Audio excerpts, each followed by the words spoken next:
민원인에게 자문을 해주겠다며 접근한 뒤 성폭행한 혐의로 현행범 체포됐습니다. 날씨입니다. 오늘부터 내일 아침까지 장마전선의 영향으로 제주도와 남부지방에 많은 비가 내릴 것으로 보입니다. 예상 강수량은 내일까지 경남 해안에 최대 150mm 이상, 제주와 그 밖의 남부지방은 30에서 80mm, 충청의 남부지역과 경북 북부는 5에서 30mm입니다. 기상청은 오늘 제주도 남부지방에는 시간당 30에서 50mm의 비가 내리겠다고 예보했습니다. KBS 제일라디오 5시 뉴스를 마칩니다. KBS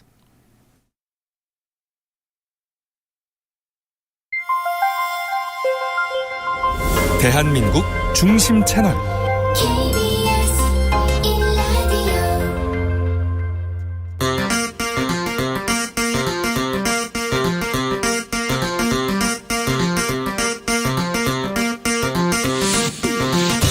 주진우 라이브.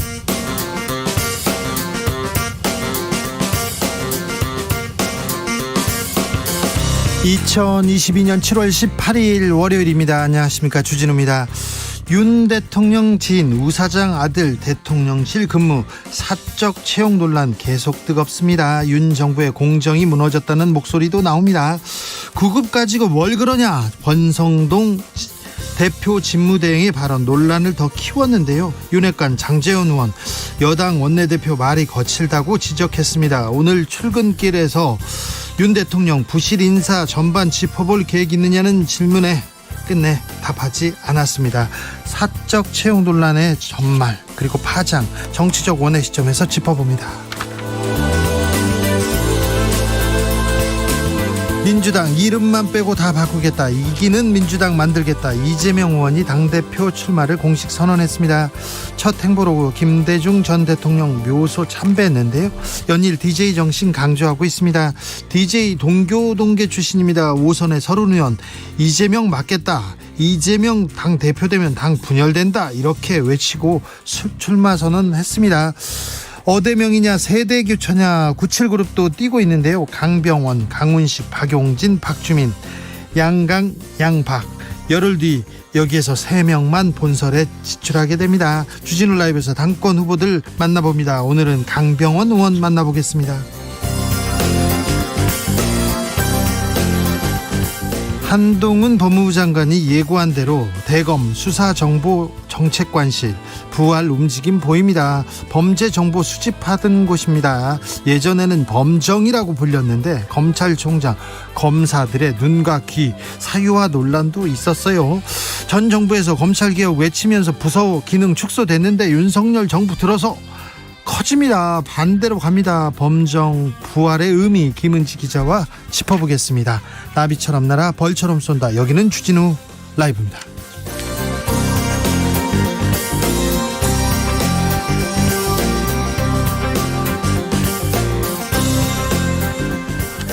오늘도 자중차에 겸손하고 진정성 있게 여러분과 함께 하겠습니다. 윤석열 대통령 취임 10주 차입니다. 지지율은 계속 떨어지고 있는데 지지율 떨어지는 가장 큰 이유 뭐라고 생각하십니까? 지지율 반등을 위해서는 뭘 해야 됩니까? 윤석열 정부가 시급하게 해야 할 일 무엇인지 알려주십시오. 그러면 저희가 크게 외치겠습니다. 이 부분에 대해서는 2부에서 저희가 집중적으로 보겠는데 여론과 민심 심상치 않습니다. 어찌 해야 될까요?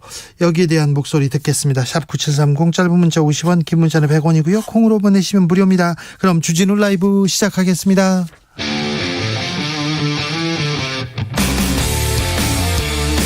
탐사보도 외길 인생 20년. 주 기자가 제일 싫어하는 것은?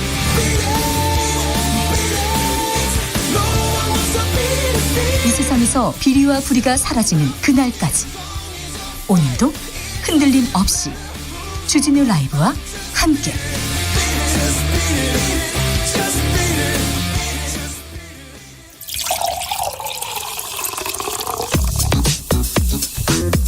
진짜 중요한 뉴스만 쭉 뽑아냈습니다. 주스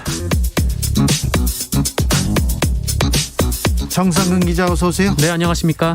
탈북어민 사건 두고 신구 정권 충돌했습니다. 네, 이 탈북어민 북송 사건을 두고 현 정부와 이전 정부가 정면 충돌하는 분위기입니다. 먼저 문재인 정부 정의용 전 청와대 국가안보실장이 어제 처음으로 공식 입장을 밝혔는데요. 이 탈북어민 북송 과정에서 북한으로부터 먼저 송환 요청을 받은 사실이 없다라고 밝혔습니다. 북한의 요구에 의한 것이 아니다라는 뜻이고요. 그리고 탈북어민들은 사흘간 도주를 반복했고 이 뒤늦게 귀순 의향서를 제출하는 등 이 통상적인 귀순으로 볼 수 없었다라고 설명했습니다. 아울러 특검, 국정조사를 주장하는 여권에 대해서 이 새로운 사실 없이 현 정부가 기존 판단을 번복한 과정도 함께 조사하라라고 맞섰습니다. 현 대통령실에서 즉각 반박했습니다. 네, 최영범 홍보수석이 앞에 나섰습니다. 탈북 어민을 희대의 엽기 살인마로 규정한 것은 문재인 정부가 흉악범이라는 프레임을 씌운 것이다라고 했고요. 귀순 의사를 두고 진정성이 없다고 하는 것은 궤변이라고 반박했습니다. 또한 지난 정부의 관계자들이 해야 할 일은 정치 공세가 아니라 조사에 협조하는 것이다라고 주장했습니다. 대통령실 계속 수위를 높입니다. 오늘은 윤석열 대통령도 한마디 했습니다. 윤석열 대통령은 오늘 기자들과 만난 자리에서 관련 사건 수사에 대한 질문을 받고 대통령은 대통령으로서 모든 국가의 사무가 헌법과 법률에 따라 진행돼야 한다는 원칙론 외에 따로 드릴 말씀이 없다라고 밝혔습니다. 원칙론이라고 하지만 여기에 대해서 얘기했다는 게 또 의미입니다. 탈북어민 송환 당시 영상이 공개됐습니다. 네, 2019년 11월 7일 이 당시 탈북어민 2명이 북한으로 송환됐는데요. 그때 촬영됐던 영상이 이 통일부에 의해 조금 전 공개가 됐습니다. 지난번에 사진도 통일부에서 공개를 했는데 네, 일주일 전이었습니다. 네, 사진과 영상을 통일부가 주도해서 공개한다. 이거 좀 특이한 내용입니다. 국방부도 있고 국정원도 있고 다른 부서도 있는데 통일부는 남북의 화해와 협력 통일을 위해서 가는 부서인데 이 부분은 어떻게 되는지 신구 정권에서 이 강제 북송 논란을 가지고 이렇게 뜨겁게 충돌하고 있습니다. 그런데 국민들의 관심은 다른 데가 있습니다. 사적 채용 논란 오늘도 뜨겁습니다. 네, 지난주 금요일 윤석열 대통령의 강원도 40년지기 2명의 아들이 이 대통령실 시민사회 수석실에 근무하고 있다 이런 보도가 나왔는데요. 황 사장 아들, 우 사장 아들. 네, 그런데 이후 권성동 원내대표가 이 두 사람을 추천한 사람이 바로 자신이라면서 해당 직원이 높은 자리도 아니고 행정요원 9급으로 들어갔다 이런 말을 했습니다. 높은 자리도 아니고 9급이다. 행정요원이다. 네, 그러면서 장제원 의원에게 물어봤더니 대통령실에 안 넣었고 그래서 뭐라고 그랬다라며 그래도 7급에 넣어줄 줄 알았는데 9급에 넣었더라라고 했고요. 최저임금보다 조금 더 받는다라면서 내가 미안하더라라고 덧붙여 큰 논란이 불거졌습니다. 네, 논란을 더 키웠습니다. 당 대표 직무대행을 하고 있고 지금 원내대표를 겸하고 있는 분께서 이렇게 얘기했습니다. 압력을 넣었다. 7급도 아니고 9급이더라. 내가 미안하더라. 최저임금보다 조금 더 받는다. 이 문제에 대해서는 잠시 후에 저희가 좀 자세히 분석해 보겠습니다. 장제원 의원도 권성동 의원한테 한마디 했어요. 근데 민주당은 국정조사 주장하고 있습니다. 네, 박홍근 민주당 원내대표는 오늘 비대위 회의에서 능력 대신 인연이 먼저인 세상, 윤석열 정부가 구시대적 연고주의로 회귀하고 있다라면서 대통령의 국민만 보고 가겠다라는 것은 지인만 보고 가겠다라는 것이었는가라고 비판했습니다. 네. 또한 민주당은 탈북어민 북송 사건과 사적 채용 논란을 동시에 다루자며 쌍끌이 국정조사를 주장하기도 했는데요. 민주당 대변인은 두 사안에 대한 국정조사는 민주당의 공식 입장이라면서 사적 채용 논란은 공정과 상식에 어긋난 행위이며 국민들을 무시하는 오만한 일이다라고 비판했습니다. 윤 대통령 이에 대한 질문은 대답하지 않았어요? 네, 윤석열 대통령은 대통령실 사적 채용 논란과 관련해서 윤석열 정부의 공정이 무너졌다며 국정조사를 요구하는 목소리까지 있는데 이 부실 인사 전반을 짚어볼 계획이 있느냐 이런 질문을 받았는데요. 이에 대해서 윤석열 대통령은 다른 말씀도 없느냐라며 답하지 않았습니다. 이에 채용 이야기는 안 하는 것이냐라는 질문이 연이어 나오자 자리를 떴습니다. 권성동 대표 직무대행 체제가 6개월 가는 거 아닌가 이런 얘기도 있는데 또 다른 얘기가 나옵니다. 네, 오늘 김기현 의원이 관련돼서 입장을 밝혔는데요. 전 원내대표죠? 네, 소수당인 우리가 똘똘 뭉쳐서 제대로 된 역할을 하려면 임시체제는 바람직하지 않다라는 말을 했습니다. 김기현 의원은 원론적으로 본다면 집권 여당이 안정적인 지도체제를 가지고 가야 하는 것이다라면서 그래야 국정 동력을 뒷받침하기 충분하지 않겠나라고 말했습니다. 예. 이준석 대표에 대해서는 기본적으로 당에 대한 애정을 가진 분이라며 당이 여당으로서 어떻게 하는 것이 좋을지 이 나름대로 통 큰 판단을 하시리라 기대한다라며 사퇴를 압박하기도 했습니다. 그러니까 이준석 대표 사퇴하고 지금 당대표 뽑아야 된다. 우리가 똘똘 뭉쳐서 이렇게 가야 된다. 이 얘기하는 거죠. 그렇습니다. 김기현 전 원내대표 윤핵관 중에 한 명입니다. 원내대표로서 대선을 치렀고 굉장히 뭐라고 해야 되나요? 큰 힘을 가지고 있는데 계속 윤핵관 주변에서 다른 목소리가 계속됩니다. 윤석열 대통령은 대우조선 파업 사태에 대해서 언급했어요? 네, 윤석열 대통령은 오늘 대우조선해양 하청업체 노동조합 파업과 관련해서 법치주의는 확립돼야 한다라며 산업 현장의 불법 상황은 종식돼야 한다라고 밝혔습니다. 오늘 오전 소규모로 진행한 수석비서관 회의에서도 관련 상황을 보고받은 뒤 우리 경제에 미치는 영향이 지대한 만큼 관계부처 장관들이 좀 더 적극적으로 문제 해결에 나서라라고 지시하기도 했습니다. 파업에 대해서 얘기합니다. 네, 공권력 투입이 임박했다라는 분석도 나오고 있는데요. 그러니까요. 네, 다만 대통령실은 구체적인 단계를 확인해드릴 수 있는 상황은 아직 아니다라고 말했습니다. 네, 전임 정부에서 있었던 이명박 박근혜 정부에서 있었던 일들이 좀 생각이 나서 대우조선 파업 사건에 대해서 윤석열 대통령이 직접 언급했습니다. 주말 새 이재명 의원은 당권 도전 선언했습니다. 네, 민주당 이재명 의원이 당대표 출마를 선언했습니다. 이재명 의원은 국민이 그만됐다고 할 때까지 민주당이라는 이름만 빼고 모든 것을 바꿔서 다음 총선에서 승리하는 민생 실용정당을 만들겠다라고 밝혔고요. 박지원 전 비대위원장은 오늘 후보 등록하겠다고 그랬죠? 그런데 무산됐다고요? 네, 서류 접수 자체가 안 됐습니다. 이 피선거권 자격이 안 된다라는 이유였는데요. 박지원 전 위원장은 자격 요건은 서류를 받아보고 결정해야 하는 것 아니냐라고 반발했습니다만 관계자는 자격 미비에 대해서는 이미 알고 있다라며 받아들이지 않았습니다. 결국 박지원 위원장은 이 서류 봉투를 두고 접수처를 빠져나왔습니다. 국회는 어떻게 한답니까? 재헌절 7월 17일까지는 뭐 열겠다, 뭘 합의하겠다 얘기를 했는데 또 그것도 공수표였어요? 네, 눈총이 따가운데요. 네. 오늘 20일 국회 본회의를 열고 민생경제안정특별위원회를 처리하기로 했습니다. 회의를 열겠다고 또 회의까지는 했군요. 네, 국민의힘 권성동 더불어민주당 박홍근 원내대표는 오늘 국회에서 이 김진표 국회의장 주재로 회동을 하고 이런 내용을 합의를 했는데요. 여야가 합의한 민생특위는 그 유류세 인하폭 추가 확대, 이 납품단가 연동제, 부동산 관련 제도 개선 등을 경제 현안을 다룹니다. 그리고 여야 원내대표는 최종 타결에 이르지 못한 원 구성 협상을 21일까지 마무리하도록 적극 협조하기로 했습니다. 그때까지 협조해보겠다, 회의해보겠다 이렇게 했는데 합의를 할지 협조를 할지 일을 할지 좀 지켜보겠습니다. 국민들 믿지 않습니다. 웬만큼 얘기해서는 못 믿겠어요. 저도. 회의를 열겠다고 회의를 했습니다. 이 얘기만 하면 뭐합니까? 이게 사진 한 장 딱 가지고 사진 찍으면 뭐합니까? 일을 좀 해주세요. 박형준 부산시장 벌금 500만 원이 구형됐습니다. 네, 공직선거법 위반 혐의로 기소된 박형준 부산시장에 대해 검찰이 벌금 500만 원을 구형했습니다.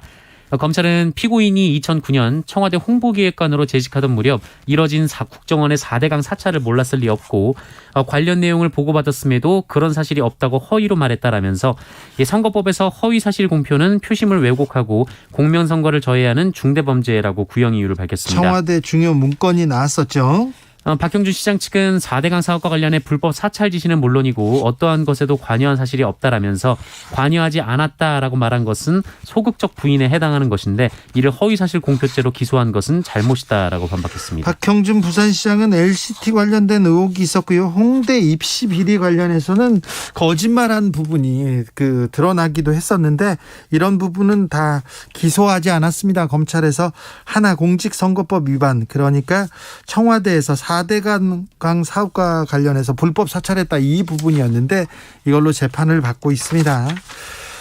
결과가 어떻게 될지 100만 원 이상 이렇게 선고가 되면 부산시장 측에서 내려와야 되는데 어떻게 되는지 지켜보겠습니다. 코로나 상황 어떻습니까? 네, 오늘 신규 확진자 수 26,299명입니다. 어제보다 14,000여 명 정도 줄었습니다만 일주일 전에 2.1배, 2주 전에 4.2배로 증가했습니다.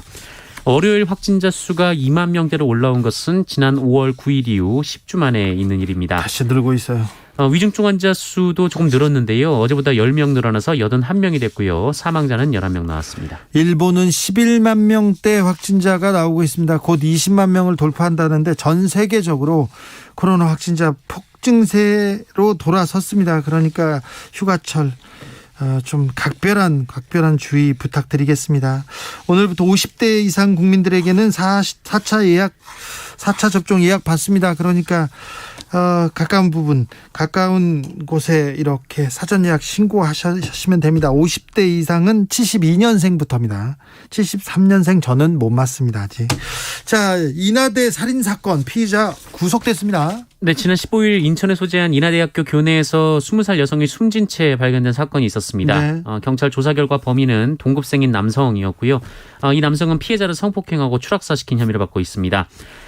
법원은 중강간치상 혐의로 가해자를 구속했습니다만 이 경찰은 가해자가 고의로 피해자를 건물에서 밀은 정황을 확인되면 강간살인으로 제명을 바꿀 방침이라고 밝혔습니다. 네. 끔찍한 사건입니다. 주스 정상근 기자 함께했습니다. 감사합니다. 고맙습니다. 우리는 빵 만드는 기계가 아니다. 점심시간도 없고 아파도 쉬지 못한다. 임신한 노동자들은 병원에 갈 수도 없다. 보호받지 못하고 있다. 이렇게 외치면서 파리바게뜨 제빵사들이 단식에 돌입했습니다. 앞서 임종린 지회장 53일 동안 단식했는데 나아진 건 없었어요. 이렇게 얘기하는데 가슴이 아팠습니다. 이 갈등 어떻게 풀어야 할지 제빵사들이 원하는 것이 뭔지 들어보겠습니다. 최유경 파리바게뜨 노조 수석 부지회장 안녕하세요.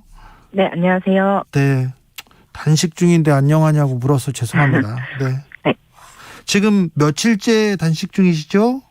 네, 저희가 7월 4일 날 시작으로 오늘로서 15일차입니다. 15일째 지금 그러면 부회장님도 지금 단식 중이세요? 네, 저도 15일차 단식 중에 있습니다. 아이고, 몸은 좀 어떠십니까? 저는 지금 조금 견디고 있고요. 그래서 다들 근데 혈당이랑 혈압이 계속 떨어지고 있어서 대신에 한 분이 좀 유독 상태가 좋지 않아서 좀 걱정되고 있는 상황입니다. 아이고, 네. 몸은 챙기셔야 될 텐데 벌써 보름이라니. 지난번에 임종린 지회장이 53일 동안 단식하다가 중단했어요. 그런데 네. 이번에 노조 지도부가 다시 집단 단식에 들어간 이유는 뭡니까? 임종린 지회장이 단식할 때 이제 회사에서 대화하는 척이라도 했었는데요. 단식을 끝내고 그다음에 시민단체 분들이나 다른 분들이 릴레이 단식을 이어갔었거든요. 그런데 지금까지 회사는 대화에 임하지 않고 있어서 결국 이 문제는 당사자들이 직접 해결을 해야겠다고 생각해서 집단 단식을 결의하게 됐습니다. 노조의 핵심 요구사항은 뭡니까? 저희는 부당노동행위 인정하고 사과하라랑 네. 행위자 처벌, 그리고 이제 저희가 휴직권 보장, 그다음에 저희가 2018년도에 사회적 합의를 했거든요. 네. 사회적 합의 이행하라는 요구안인데 이게 안이 다 좁혀지지 않고 있습니다. 파리바게뜨는 지금 엄청 큰 회사고요. 장사도 매우 잘 된다고 들었는데 네. 왜 이렇게 근로 조건은 열악한 겁니까? 왜 계속해서 노동 환경 개선하라는 얘기가 들리는 겁니까? 파리바게뜨에서 근무하는 제빵 카페 기사들은 이제 장사가 잘 되다 보니까 예. 이제 빵을 계속 그 원하는 시간대에 다 구워줘야 하거든요. 예. 그래서 저희는 휴무도 없는 데다가 그렇기 때문에 퇴근 시간에 맞춰서 일을 해야 돼서 연장 수당을 청구하기가 힘든 약간 구조이거든요. 그래서 점심 시간을 좀 포기하고 점심 시간에 반납하고 일하는 경우가 굉장히 많고 이게 다 뭐 인력 부족이라든지 이런 부분에서 그렇게 일하고 있습니다. 아니 장사가 잘 되니까 돈을 잘 버니까 더 힘들어지는 노동 현실이네요. 네, 근데 이제 이게 만성적으로 인력이 부족해서 일어나는 일인 것 같아요. 예. 사측에서는 어떻게 대화 해결을 위해서 대화에 나오지 않습니까, 지금? 네, 지금 이제 아까도 말씀드렸다시피 임종린 지회장님 단식 53일을 끝으로 회사는 아예 잠수를 타서 저에게 연락조차 안 하고 있는 상황이고요. 네. 지금 그러면 식구들이 노동자들이 밥을 굶고 있는데 회사 쪽에서 말도 안 들어보고 나타나지도 않는다고요? 네. 지금 아예 그 이후로는 저희 쪽에 연락을 취하는 게 하나도 없습니다. 아이고 참. 지금 연차 연차 좀 사용하게 해달라, 보건휴가 가게 해달라, 이 요구가 지금 안 받아들여지는 겁니까? 네, 그 연차랑 이 보건휴가 같은 경우도 뭐 자유롭게 사용할 수가 없는 게 그 단체 협약으로 7회 휴무 이상부터 사용하게끔 단체 협약이 맺어져 있어요. 예. 그래서 연차나 보건을 휴가를 사용하려고 하면 네. 7회 휴무 이상을 받아야지만 되는데 저희는 5회에서 6회 정도의 휴무를 받고 일을 하고 있거든요. 네. 그렇기 때문에 회사에다가 내가 연차나 보건휴가를 사용하겠다라고 하면 너는 휴무 개수가 아직 안 돼라고 하면서 그 부분에 대해서 네, 그 휴가를 주지 않고 있고요. 그 다음에 연차나 보건을 추가적으로 더 요구를 한다고 해도 휴무가 없어서 일정이 부족하다는 이유로 연차 휴가나 보건 휴가를 사용을 못하게 하고 있습니다. 정경화님께서 파리바게뜨 불매운동 해야겠네요 얘기합니다. 불매운동으로 또 얘기 나옵니다. 근데 지금 이렇게 단식하고 파업하고 이런 행동이 이어지면 노노 갈등 또 번집니다. 이거 또 가슴 아픈데 이거 어떠십니까? 이게 시민들이 자발적으로 그 노동자를 착취하는 기업은 소비하지 않고 예. 윤리적 소비를 실천하겠다고 선언하고 있거든요. 네네. 그런데 이걸 마치 노동조합에서 불매운동을 하고 있거나 네. 뭐 이렇다고 마냥 언론에서 계속 내시더라고요. 네. 네, 노동조합은 시민들에게 불매를 요청한 적이 없고 예. 그게 요청한다고 또 사실 될 일은 아니라고 저희는 생각하거든요. 네. 근데 자꾸 언론에서 노노 갈등으로 엮고 싶어 하는데 이건 좀 말이 안 되는 것 같고 네. 저희는 약속한 법을 지키고 휴식권을 보장하라고 투쟁을 하는데 노노 갈등으로 이어진다면 이거는 다른 노조에서는 직원들의 휴식권에 대해서 반대한다는 뜻이 아닐까라고 저희는 생각하고 있습니다. 아이고. 자, 근데 단식을 이렇게 집단 단식 계속 해야 되는 겁니까? 괜찮으세요? 그런데 이 집단 단식은 일단 저희가 결의를 내서 들어온 거기도 했고 이 문제가 해결될 때까지는 저희는 최대한 버텨보라고 하고 있습니다. 아이, 그래도 단식하지 말고 그냥 뭘 좀 먹으면서 하면 좋을 텐데 건강 챙기면서 이렇게 투쟁할 수도 있지 않습니까? 앞으로의 투쟁 계획은 어떻습니까? 저희가 단순 노사 문제가 아니라 네. 사회적 합의를 이행하라고 하는 건데 그 합의서에 이제 정의당이랑 민주당도 네. 사인을 하고 같이 웃으면서 사진을 찍었거든요. 네. 그 노동자가 이만큼 투쟁했으니까 이제 양 정당도 나서서 본인들이 사인한 합의서에 책임을 져야 한다고 생각을 하고 있고요. 네. 정당이 나서도록 이제 정당이 나서서 이 문제가 하루빨리 해야 될 것 같고 그래서 오늘 저희가 단식자들이 정의당과 민주당에서 농성을 돌입했는데 저는 지금 민주당 서울시당 내부에 있습니다. 국민의힘이 여당인데 국민의힘은 안 가세요? 일단 저희가 사회적 합의 이행 부분에 대해서 그 정의당이랑 민주당에서 사회적 합의 주체이거든요. 네. 그렇기 때문에 사회적 합의 검증이라든지 이행이 된 부분에서 이거를 해결해달라고 요구하기 위해서 지금 와서 면담을 요청 중에 있습니다. 8430님께서 같이 단식을 할 수는 없지만 파리바게뜨 노동환경 개선할 때까지 파리바게뜨 불매합니다. 이렇게 노동자분들과 함께 하겠습니다. 힘내세요. 이런 메시지 보내주셨습니다. 마지막으로 감사합니다. 국민들께 한마디 해주십시오. 네, 저희 SPG라고 하면 잘 모르시는 분들이 굉장히 많으실 텐데요. 요즘 인기 폭발적인 이제 포켓몬빵이나 포켓몬빵을 만드는 삼리, 그다음 파리바게뜨, 던킨 도너츠, 베스킨라빈스 등등 여러분들이 굉장히 자주 접하는 브랜드들이 모여있는 회사이고요. 청취자분들의 삶에 되게 밀접한 브랜드, 그 안에서 일하는 사람들이 어떤 환경에서 일하고 있고 그 회사는 노동자들을 어떻게 대하는지 관심을 가져주셨으면 좋겠고요. 단순히 노동자들의 문제뿐만이 아니라 소비자인 청취자들이 건강권과 연결될 수 있는 문제니까 행복한 제빵사들이 행복한 빵을 만들 수 있도록 관심과 응원 부탁드리겠습니다. 네, 사측이 빨리 나와서 이렇게 노동자들하고 얘기를 했으면 좋겠습니다. 사측에서도 할 말이 있으면 저희가 그 시간을 내겠습니다. 그러니까 연락을 주시면 되겠습니다. 최유경 파리바게뜨 노조 수석 부지회장이었습니다. 말씀 감사합니다. 감사합니다. 건강 챙기면서 또 이제 단식은 좀 빨리 끝났으면 하는 개인적인 바람이 있습니다. 힘내십시오.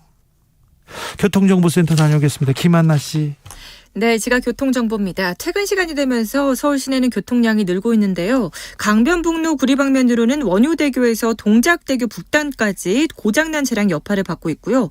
반대 일산 쪽으로는 영동대교 북단 부근에서 사고가 나서 청담대교에서 영동대교 쪽으로 서행 흐름 보이고 있습니다. 또 올림픽대로 잠실 방면으로는 잠실 철교에서 천호대교 쪽으로 공사를 하고 있어서 차선 변경 잘 하셔야겠습니다. 고속도로는 지금 수도권 상습 정체 구간을 중심으로 밀리고 있는데요. 그중에서 순천 완주고속도로 순천 방면으로는 사고 소식이 있습니다. 서면 5터널 부근 2차로와 갓길에 걸쳐서 대형 화물차 관련 사고를 처리하고 있습니다. 1km가량 정체되고 있고요. 영동고속도로 인천 쪽으로는 평창나들목 부근 6km 작업 여파를 받고 있습니다.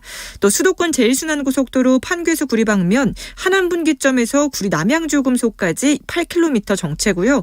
반대 판교에서 일산 쪽으로는 안현분기점에서 송내까지 9km 구간에 차들이 몰려 지나고 있습니다.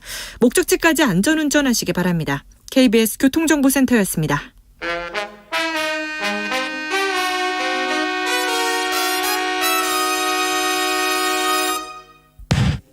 주진우 라이브 돌발 퀴즈. 오늘의 돌발 퀴즈는 객관식으로 준비했습니다. 문제를 잘 듣고 보기와 정답을 정확히 적어 보내주세요. 영국 잉글랜드 프리미어리그 2팀이 방한 행사를 마치고 어제 출국했습니다. 이 팀의 한국행은 2005년 피스컵 국제대회 참가 이후 17년 만인데요. K리그 올스타와 이 팀의 경기는 25분 만에, 세비야와의 경기는 20분 만에 모두 매진됐습니다. 영국 잉글랜드 프리미어리그의 프로축구 클럽으로 손흥민 선수가 소속되어 있는 이 팀의 이름은 무엇일까요? 보기 드릴게요. 1번 토트넘, 2번 노팅엄 포레스트. 다시 들려드릴게요. 1번 토트넘, 2번 노팅엄 포레스트. 샵 9730 짧은 문자 50원, 긴 문자는 100원입니다. 지금부터 정답 보내주시는 분들 중 추첨을 통해 햄버거 쿠폰 드리겠습니다. 주진우 라이브 돌발 퀴즈 내일 만나요.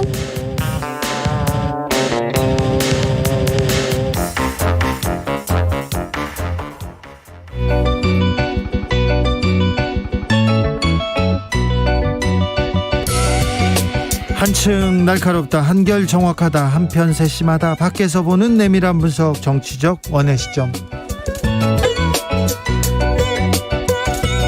오늘의 정치권 상황 원에서 더 정확하게 분석해드립니다. 이연주 전 국민의힘 의원, 안녕하세요. 어서 오세요. 네, 최민희 전 더불어민주당 의원, 어서 오세요. 안녕하세요. 불굴의 희망 최민희입니다. 불굴의 희망이라고 맨날 외치는데 최민희 의원님 최고위원 출마 자격이 없다고요? 이건 무슨 소리죠? 아, 이게 살다 보면 유탄을 맞을 때가 있는데 센 유탄을 맞았습니다. 또요? 네, 제가 복당한 게 1월 26일인데 네. 제 경우는 입당이 아니라 복당이거든요. 그렇죠. 그 전에 오랫동안 민주당 예, 의원이었죠. 예, 저는 7년 내외를 민주당 활동을 했기 때문에 이제 당원 활동이 7년 5개월 된 건데, 그러니까 복당하면 7년이 자동적으로 복당된다고 해석할 수 있는데, 그렇죠. 예, 이게 박지원 전 위원장 대표 출마 자격과 연계되어 당무위 의결을 거칠 때 저만 의결할 수가 어려운 상황이 된 것 같습니다. 예, 그래서 그냥 자꾸대로만 해석해서. 그래서 출마 자격이 없다고 이렇게 해석해버린 건가요? 파편을 맞으셨어요. 네, 그렇습니다. 파편을. 이거 어떻게 유탄. 네. 유탄을 자, 맞으셨어요. 유탄을. 법률가 이연주 의원님, 이거 네. 뭐 어떻게 보십니까? 어떻게 해석해야 됩니까? 아니면 제가 볼 때는 저 최민희 의원님 거는 그래도 좀 유연하게 해석할 여지가 좀 있는데요. 네. 정무적으로 판단을 했을 때 지금 이제 박지원 전 위원장 건이 있지 않습니까? 네. 또 그분이 그냥 안 걸고 넘어질 리가 없고요. 네, 그래서 정무적으로 봤을 때 그냥 유탄 맞으신 거죠, 뭐. 어떻게 위로를 해드려야 네. 될지 이걸. 네, 그래도 저는 그러니까요. 당인이니까 그냥 순명합니다. 아, 그렇습니까? 네, 그러나 불굴의 희망입니다. 네. 저도 하나 만들어 왔는데. 뭡니까? 저는 인류 국가의 꿈으로 하겠습니다. 인류 국가의 꿈. 자, 네. 인류 국가의 꿈 좋습니다. 이연주 인류 국가의 꿈. 네. 그런데 이렇게 왜 이렇게 더더욱 요즘 같은 날, 네. 요즘 같은 때. 네. 당에서는 이렇게 거친 표현이 많고 이렇게 공정과 상식이 안 보이고 그렇습니까? 요새 당 어떻습니까? 국민의힘은? 이거 요즘에 제가 요즘 당원들 많이 만나거든요. 네. 왜냐하면 당원들이 굉장히 마음이 안 좋으세요. 네. 네, 그래서 위로도 해드리고 또 당원들 여론을 많이 들어야 되기 때문에 물론 국민들 여론도 듣지만 그래서 당원들 많이 만나는데 굉장히 막 분노하기도 하고 실망하기도 하고 뭐 아주 하소연도 많이 하시고 그냥 발을 동동 구르십니다. 왜들 그러냐고. 네, 왜들 네. 그러는지 윤석열 정부의 공정과 상식이 굉장히 논란이 되고 있는데 이것도 논란입니다. 코인 투자 실패했어요. 왜 근데 우리가 세금으로 갚아줘야 되나? 보수가 더 많이 반대하고 화가 났더라고요. 저도 이거 재고해야 된다. 즉각 이렇게 글을 페북에 썼는데요. 이게 말이 안 돼요. 왜냐하면 윤 대통령의 그 캐치프레이즈가 공정과 상식이지 않습니까? 그런데 이게 이제 원금 탕감은 없다라고 하지만 이자 탕감은 괜찮습니까? 그러면 마찬가지지 않습니까? 원리금이니까 원리금 네. 탕감이죠. 그래서 성실하게 살아온 국민들 그리고 성실하게 대출을 갚아온 국민들을 역차별하고 이거 생각보다 밑바닥에서 굉장히 분노하는 거고 저는 이런 거는 하면 안 된다. 아무리 표가 중요하지만. 네. 그리고 이게 지금 소상공인들 만기 코로나 대출 만기 연장건이 있었거든요. 예. 근데 그거를 추가 연장을 해줘야 돼요. 왜냐하면 지금 어렵기 때문에요. 네. 근데 그거 연장하는 거는 정부 지원을 해야 연장이 일률적으로 되는데 이걸 금융기관에다가 자율적으로 해라. 이렇게 했어요. 그래서 또 소상공인들 지금 굉장히 어려운데 이건 안 해주면서 또 그리고 아시다시피 공매도 금지도 안 하고 있잖아요. 네. 그러면서 왜 이렇게 B2에 대한 지원을 하느냐. 네. 저는 이거 굉장히 심각한 문제인 것 같아요. 이 부분은 지금 이제 이현주 의원 말씀하실 때 아무리 표가 중요하다고 해도 이렇게 붙이시게 되잖아요. 네. 그러니까 이게 이제 지지율을 신경 쓰는 것으로 보여요. 그런데 실제로 정부가 하는 것을 보면 지금이 대선 중이라고 혹시 착각하고 계신 게 아닌가 싶습니다. 그러니까 예를 들면 지금 이 사안을 해결하는 데 있어서도 금융위가 진화에 나섰어요. 원금 탕감 안 한다고. 예. 그런데 정부 전체는 원금까지 탕감해 주나? 라는 생각이 드는 발표를 한 적이 있습니다. 네, 했어요. 예, 그러다 보니 왜 이렇게 엇박자가 나는 거지? 이 정부는? 그러니까 불안하죠. 지금 이 시점에 보세요. 그러니까 B2를 구제하겠다. 원금도 탕감될지도 몰라. 이렇게 생각했던 사람들은 그러면 금융위의 발표를 어떻게 되는 겁니까? 그러니까 그리고 이 상황이 좀 이상한 게 저는 언론이 언론의 역할을 좀 제대로 해주시기를 기대하는데 이게 만약에 다른 정부였다면 도덕적 해이 논란이 불러일으켜지지 않겠습니까? 네. 개인이 책임져야 될 걸 이건 나라가 책임져 주겠다고 하면 성실하게 살아오고 예를 들면 암호화폐와 주식 투자를 빚으로 하지 않은 분들은 그럼 어떻게 되는 거냐. 그러면 또 빚 졌다가 갚은 분들도 있을 거 아닙니까? 그렇죠. 다른 빚 막 네. 끌어모아서. 예. 그리고 이게 어쨌든 불공정의 아주 대표적인 사례가 될 거예요. 네. 그렇지 않습니까? 예. 그리고 이게 자기가 돈을 더 벌기 위해서 투자를 한 건데 이걸 공동체가 혈세로 갚아주나 메꿔준다? 이거는 저는 이 근간을 무너뜨린 일이다. 그래서 이 부분은요. 아무리 이게 좀 딱하다고 해도 네. 원칙대로 해야 된다. 그리고 이 다른 것들을 우리가 지금 지원할 게 많습니다. 근데 그런 거는 또 잘 안 해주면서 그리고 이게 과연 표가 되느냐에 대해서도 저는 이렇게까지 해준다고 해서 표가 되진 않는다라고. 그러니까 지금 집권 여당 집권했기 때문에 예를 들면 표가 되냐 지지율에 어떻게 되냐 이 부분은 선거가 2년 후에 있기 때문에 좀 내려놓고 좀 공정한 판단을 해야 된다고 생각합니다. 근데 그러면 애초에 정부가 이 관련 발표를 할 때 지금 이런 조치를 취하지 않으면 나중에 더 큰 사태가 올 수도 있다. 네. 그걸 미리 막겠다고 얘기했잖아요. 예. 저는 그 기본 취지에 따라 할 수 있는 범위가 있다고 생각합니다. 예를 들면 부동산의 경우 변동금리 하려고 했던 걸 고정금리로 바꿔준다든가 등등의 국민들이 저 정도는 할 수 있겠다. 예를 들면 원금 탕감은 사실 말이 안 되고요. 네. 그 소위 이자 부분에 대해서도 그 이자를 당장에 너무 많이 내라고 하면 문제가 되니 유예 정도로. 그거를 좀 유예하고 연기해 준다. 네. 예, 이 정도의 합리적인 결정을 할 수 있으면 좋겠습니다. 어쨌든 불안합니다. 정부 부처의 엇박자를 보고 있자면 네. 이 정부는 어디로 가는 거지? 이런 걱정이 됩니다. 그러니까 공정과 상식을 내세웠기 때문에 이 정신을 지키는 게 저는 지지율을 다시 제고하는 데 매우 중요하다고 생각하거든요. 네. 지금 지지율이 떨어지는 가장 큰 이유가 이 문제에 대해서 믿었던 그 마음에 대해서 실망하는 거 아니겠습니까? 네. 그래서 이런 정신에 반하는 그런 정책을 막 쏟아내면서까지 이렇게 지지율 신경 쓰는 것은 그건 잘못 가는 길이고요. 네. 아까 말씀드린 것처럼 소상공인 지금 만기 연장을 추가로 연장을 해줘야 되는데 그거는 금융기관부가 알아서 해라.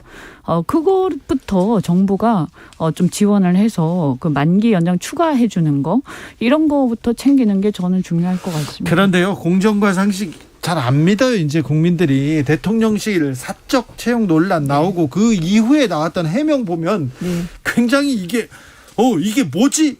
이분들 왜 그러지? 막 이렇게 생각하는 분들이 있습니다. 어떻게 보셨습니까? 우선 저는 오늘 또 국민의힘 쪽에서 사적 채용에 대한 새로운 정의가 나왔더라고요. 어떻게요? 개인 돈으로 채용하는 게 사적 채용이다.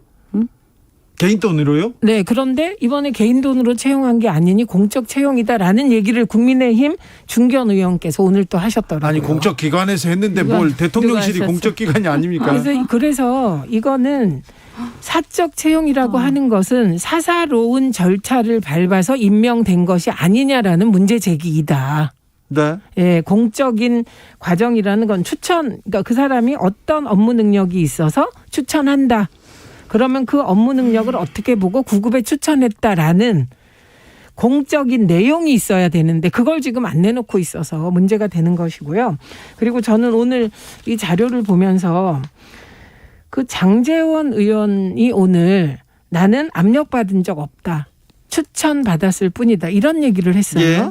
그런데 왜 압력이란 얘기가 나왔냐면 압력이란 단어를 권성동 의원이 썼어요. 네, 어떻게 쓰게 됐냐면 추천하고 장제원 의원에게 물어봤더니 안 넣었다고 해서 넣어주라고 압력을 가했더니 자리가 없다고 했다.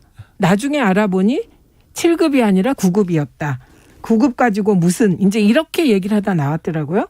그러면서 성실한 청년이라 대선 캠프와 인수위에서 역량을 인정받아 이렇게 된 거 아니냐 뭐 이런 얘기를 했어요. 그런 요지에. 그러면 이거는 여러 가지 의문을 자아내죠. 장제원 의원이 이걸 총괄하셨나? 이런 의문이 당연히 나오고 이렇게 역량 있고 능력 있는 사람을 장제원 의원은 그러면 왜 처음에 안 넣어줬지? 이 문제 제기가 다 되는 거예요. 그래서 저는 민주당이 이 부분에 대해서는 이게 사사로운 절차를 거쳐서 대통령실 직원이 임명되는 건 이건 굉장히 큰일이기 때문에 예를 들면 보수 유튜버 안모 씨 누나의 경우도 어떤 절차를 거쳐서 채용됐는지에 대해서 밝혀진 게 없잖아요. 네. 그래서 이걸 꼭 민주당에서 밝혀주시기 바랍니다. 민주당에서요? 이현주 의원님. 네. 이게 이제 보통 대선이나 이렇게 큰 선거가 끝나고 나면 청와대 같은 경우에도 이제 별정직, 정무직 그런 자리들이 있어요. 네. 네, 그래서 뭐 예를 들면 비서관이라든가 네. 또 수석 비서관 이런 경우에 대통령하고 이게 잘 맞아야 되지 않습니까? 네. 이 소신이라든지 네. 코드가요. 그래서 그런 건 불가피한 측면들이 있고 또 그럼에도 불구하고 그렇게 이제 인사 추천들이 된다 하더라도 그 중에서도 누구를 갖다가 최종적으로 낙점할 것인가에 대한 인사 절차나 공정들이 당연히 공정하게 있을 수밖에 없거든요. 그 기준이나 원칙까지 있을 수밖에 없거든요. 근데 그런 것들이 제대로 그런 것들은 뭐 제가 볼 때는 제대로 있지 않았을까라고 믿고 싶어요. 근데 다만 여기서 이제 문제는 뭐냐면 제가 볼 때 이제 윤석열 대통령께서는 공정과 상식 이것을 내세우고 그걸 통해서 그걸 지지를 받아서 대통령이 되셨어요. 예. 그래서 다른 대통령보다도 오히려 네. 훨씬 더 국민들이 그 점에 대해서 많은 기대를 하셨어요. 아, 그렇죠. 네, 그런데도 불구하고 자꾸 이런 논란들이 나오니까 저는 굉장히 좀 난감하다. 그래서 이 부분에 대해서는 저는 이 대통령실도 마찬가지고 우리 당의 지도부도 마찬가지고 굉장한 경각심을 가지고 우리가 그전에 오히려 다른 정부들보다 더 잘해야 되는데 더 많은 논란을 일으킨다 이러면 저는 그건 큰 문제다. 그리고 예를 들어서 다른 지난 정권들에서 있었던 논란들이 마치 굉장히 빠른 속도로 다시 반복되고 있는 듯한 그런 느낌도 있고, 그러면 국민들이 볼 때 이거 내로남불이 또 반복되는 거야? 이렇게 볼 수도 있고, 그러면 저는 국민들은 그것 때문에 분노해서 정권을 교체를 했는데 다시 그것 때문에 실망하게 되면 저는 굉장히 어려워지기 때문에 이 부분에 대해서는 아주 저는 철저하게 다시 이거 정비를 하고 제대로 시스템을 보완해야 된다고 생각을 합니다. 그 동의하면서 저는 몇 가지 문제 제기를 하고 싶습니다. 일단 그 코드가 맞아야 한다. 동의하시죠? 윤석열 대통령과 코드라고 우리가 표현하지만 철학이라든가 국정 철학이 맞아야죠. 예. 그런데 그동안에 국민의힘과 언론이 계속 민주당 정부에 얘기한 게 코드 인사하지 말라는 거였어요. 그러니까 이게 잣대가 막 왔다 갔다 해서 내로남불 얘기가 안 나올 수밖에 없다 이런 거고. 그러니까 예를 들면 당장에 지금 윤석열 대통령 외가 6천이 이제 대통령실에 근무하고 있다는 게 밝혀졌어요. 그랬더니 능력 있으니까 괜찮다는 대응이었어요. 요지가.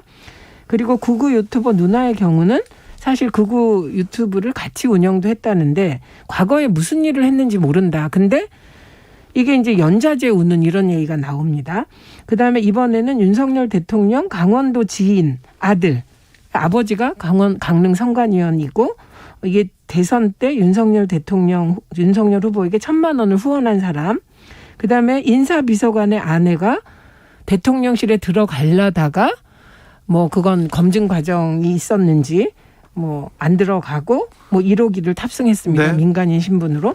이런 모든 게 나올 때 대통령실의 반응이 문제가 지적되면 그게 문제가 있는 것 같다가 아니라 연좌제다 아니다 뭐다 이렇게 대응하는 거. 그리고 과거 정부에서 이렇게 훌륭한 사람 인사가 있었냐는 취지로 대통령이 직접 말씀하셨는데, 저는 국민들께서 예를 들면 박순애 장관 같은 경우 소위 논문 표절 의혹이 몇 건이나 제기됐고 네. 오늘은 또 어제 보니까 아들 관련한 의혹까지 제기됐습니다. 네.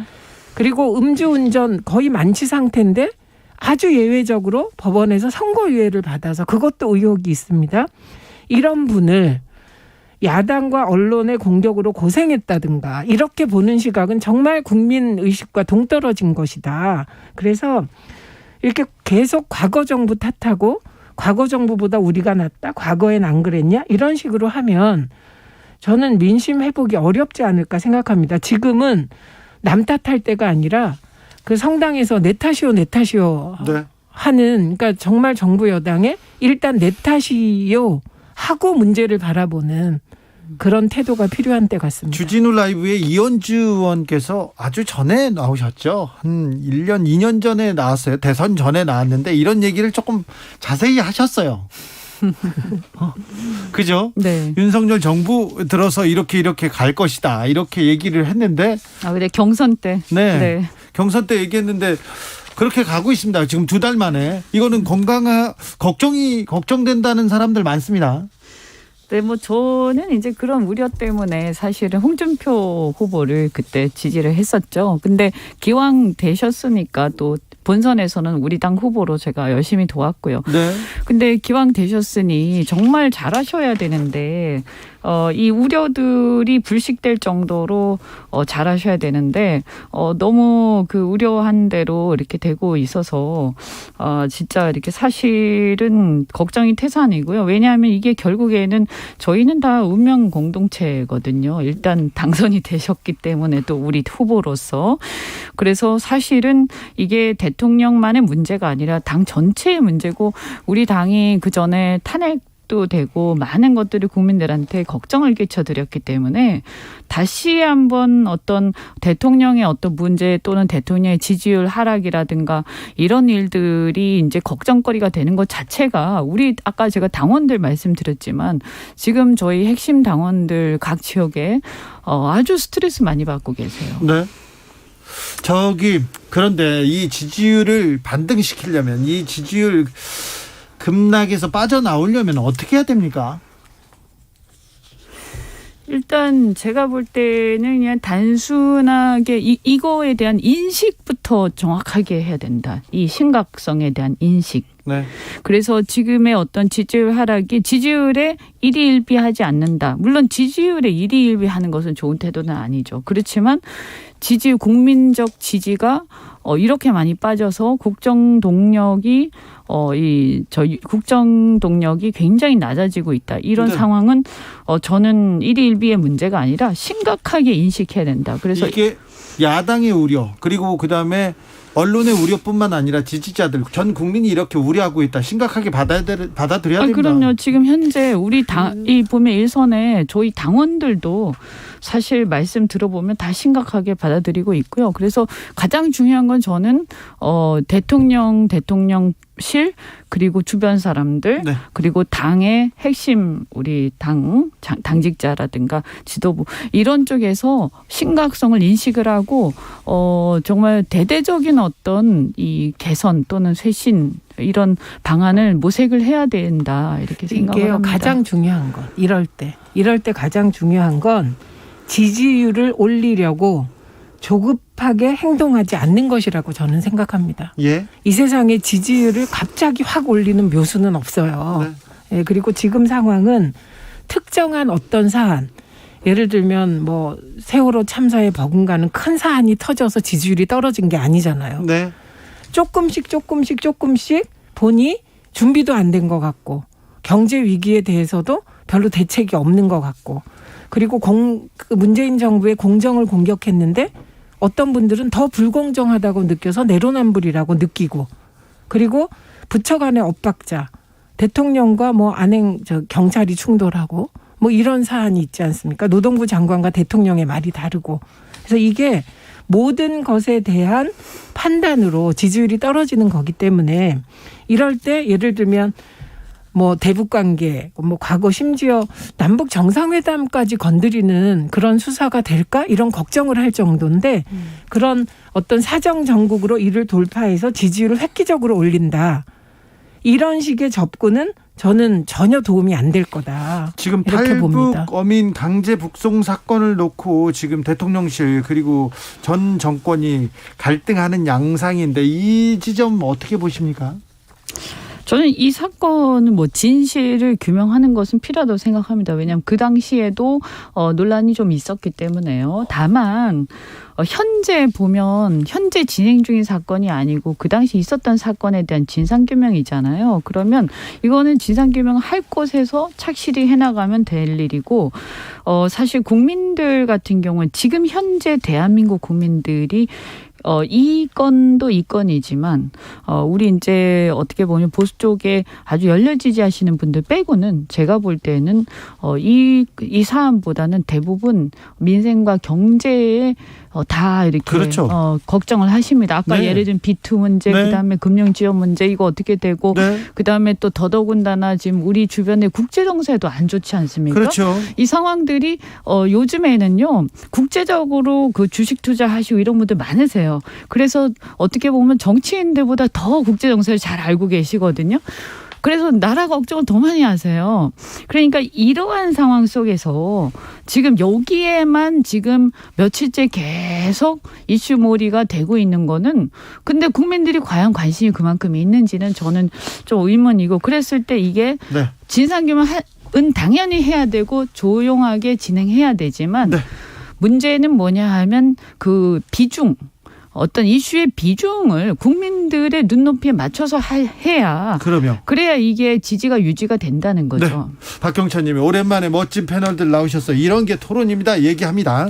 우선 오늘 저는 페북글 하나를 봤는데요. 이게 탈북자 출신 보수 언론 기자입니다. 네. 그분이 올린 글을 보면 이미 대선 때 현재 장관을 하고 있는 모 씨가 자신을 찾아왔다. 네. 그래서 이 탈북 어민 이 강제 북송 사건에 대해서 물어봤다. 예. 그래서 본인이 이거는 어쨌든 16명을 살해한 살인범이라고 지금 지목되고 있고 대선 때 이걸 써도 효과가 없을 것이다라는 요지로 조언했다.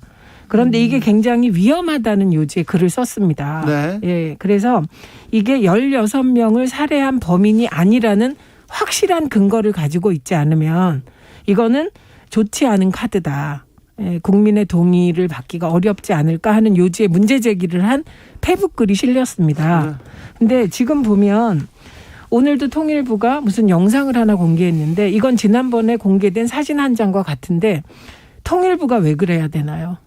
통일부는 국정원도 아니고 국방부도 아닙니다. 통일을 촉진하라고 있는 게 통일부인데 과거의 통일부는 안 그랬다가 왜 갑자기 지금 이 순간 그런 영상을 공개하는 걸까? 뭐 저는 이제 죄송하지만 요 문제에 대해서는 네. 규명은 해야 된다. 이거 네. 분명히 말씀을 드리고 다만 이제 국민들이 이런 거예요.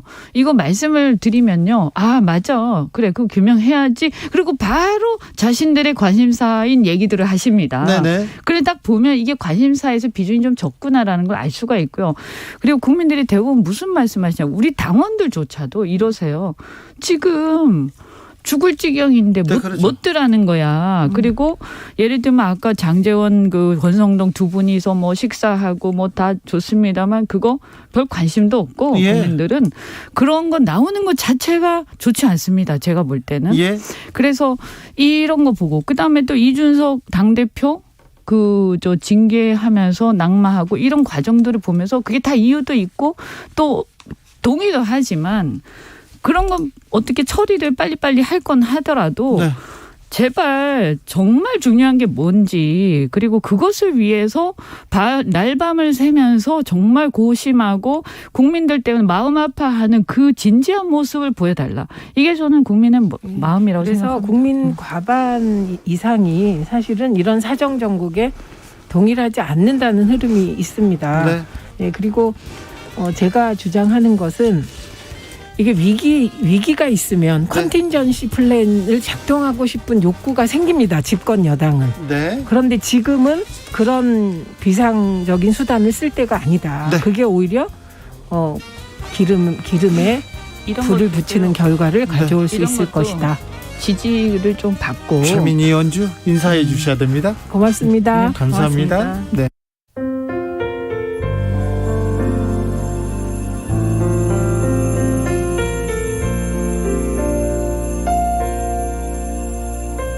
KBS 라디오 연중기획 희망충전 대한민국 491번째 이야기. 안녕하세요. 아나운서 이현주입니다. 시운의 가족은 도시에서 1시간 반 정도 떨어진 작은 섬에 살고 있습니다. 5살 시우는 이따금씩 엄마와 함께 배를 타고 나들이를 떠나는데요. 두 사람의 목적지는 발달 지연 판정을 받은 시우가 언어 치료를 받을 수 있는 치료실입니다. 늘 비슷한 여정이지만 세상과 소통이 부족한 시우는 치료실에 가는 날이 그 어느 때보다도 즐겁습니다. 우울증에 시달리는 엄마는 시우를 비롯한 삼형제를 키우면서 몸과 마음이 꽤 지쳤는데요. 그래도 치료를 받을 때마다 조금씩 나아지는 시우 덕분에 힘이 납니다. 시우네 가족이 더 힘을 낼 수 있도록 여러분이 따뜻한 격려를 보내주세요.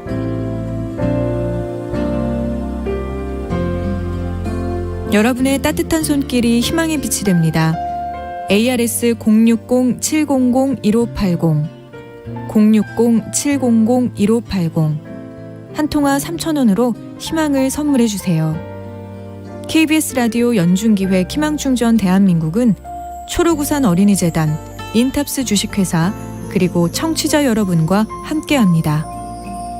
ARS 060-700-1580 한 통화 3,000원입니다.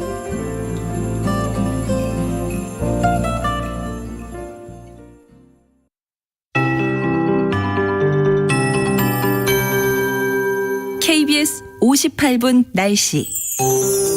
이번 주 시작부터 충청 이남에 강한 장맛비가 내렸습니다. 오늘 여수와 고흥, 보성엔 110mm가 넘는 물폭탄이 내렸는데요. 호우특보는 모두 해제가 됐지만 아직 충청과 남부지방에 비구름이 머물러 있고요. 남해상과 제주도 해상에 풍랑주의보가 내려져 있습니다. 내일까지 남해상, 제주도 해상, 동해상에 물결이 최대 4m로 매우 높게 일겠습니다. 충청권 남부와 경북 북부의 비는 앞으로 5mm 정도가 더 오다가 밤에 그치겠습니다. 전라권은 새벽까지 이어지겠고요. 경북 남부와 경남은 내일 아침까지 5에서 20mm가, 제주도는 최대 40mm가 더 오겠습니다. 장마전선은 모레 오전부터 제주도에 다시 비를 뿌리겠고요. 목요일은 충청 이남을 중심으로 가끔 비가 오겠습니다. 내일은 전국이 대체로 흐리다가 오전부터 구름이 많겠습니다. 장맛비가 소강 상태에 드는 대신 오후에 강원 산지와 경북 북동 산지에 소나기가 오는 곳이 있겠습니다. 양은 5에서 20mm가 되겠고요. 내일 한낮 기온은 서울과 부산이 30도, 대전, 광주 31도, 제주도 31도, 대구는 34도 안팎으로 무더위가 기승을 부리겠습니다. 지금 서울의 기온은 29.1도, 습도는 64%입니다. KBS 58분 날씨 박다효입니다.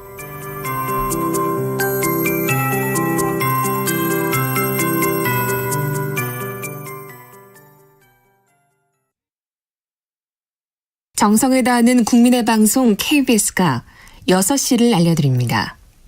AM 711kHz, FM 97.3MHz, KBS 1라디오입니다. HLKA.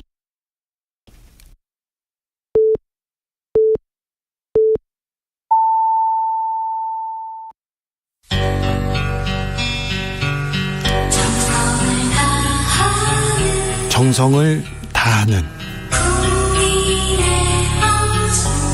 국민의 방송 KBS 주진우 라이브. 그냥 그렇다고요. 이 시각 라디오 정보센터 뉴스입니다. 오늘부터 50세 이상 연령층과 18세 이상 기저질환자 등을 대상으로 코로나19 백신 4차 접종이 시작됐습니다. 이번 4차 접종 대상은 50대를 비롯해 18세 이상 기저질환자, 장애인, 노숙인 시설의 입소자와 종사자 등입니다. 정부가 오늘 대우조선해양 하청 노동자 노조의 선박 점거 농성 중단을 촉구하고 형사처벌과 손해배상 등 법과 원칙에 따른 엄정 대응을 예고했습니다. 추경호 경제부총리는 오늘 정부 서울청사에서 이런 내용의 대우조선해양 사태 관련 관계부처 합동 담화문을 발표했습니다.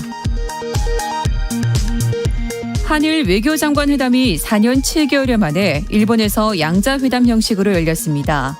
박진 외교부 장관과 하야시 일본 외무상은 오늘 한일 간 최대 현안인 일제 강제동원 배상 문제 등을 비롯해 수출 규제와 지소미아, 양국 간 민간 교류 확대 방안 등 여러 현안에 대해 논의한 것으로 알려졌습니다. 김주현 금융위원장은 최근 정부가 발표한 금융부문 민생안정 대책과 관련해 가상자산 투자에 실패한 사람을 지원하기 위한 제도가 아니라고 말했습니다. 김 위원장은 청년층의 가상자산 투자 손실 등에 대한 채무조정 지원이 도덕적 해이를 불러일으키는 것 아니냐는 논란에 대해 이같이 해명했습니다. 지금까지 라디오 정보센터 뉴스 정한나였습니다.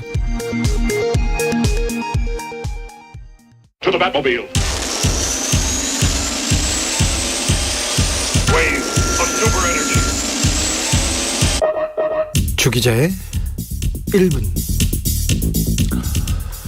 누가 2인자인가? 정권 초마다 논쟁이 뜨겁습니다. 2인자를 잡아야 정권에 힘을 쓴다고 하죠. 특히 윤 대통령은 정치 경력이 짧고요. 전문가들에게 각 분야를 다 맡기겠다 공언한 터라 2인자에 대한 관심 뜨거웠습니다. 그런데 윤석열 정부의 2인자 논란은 일찌감치 정리되었습니다. 권성동.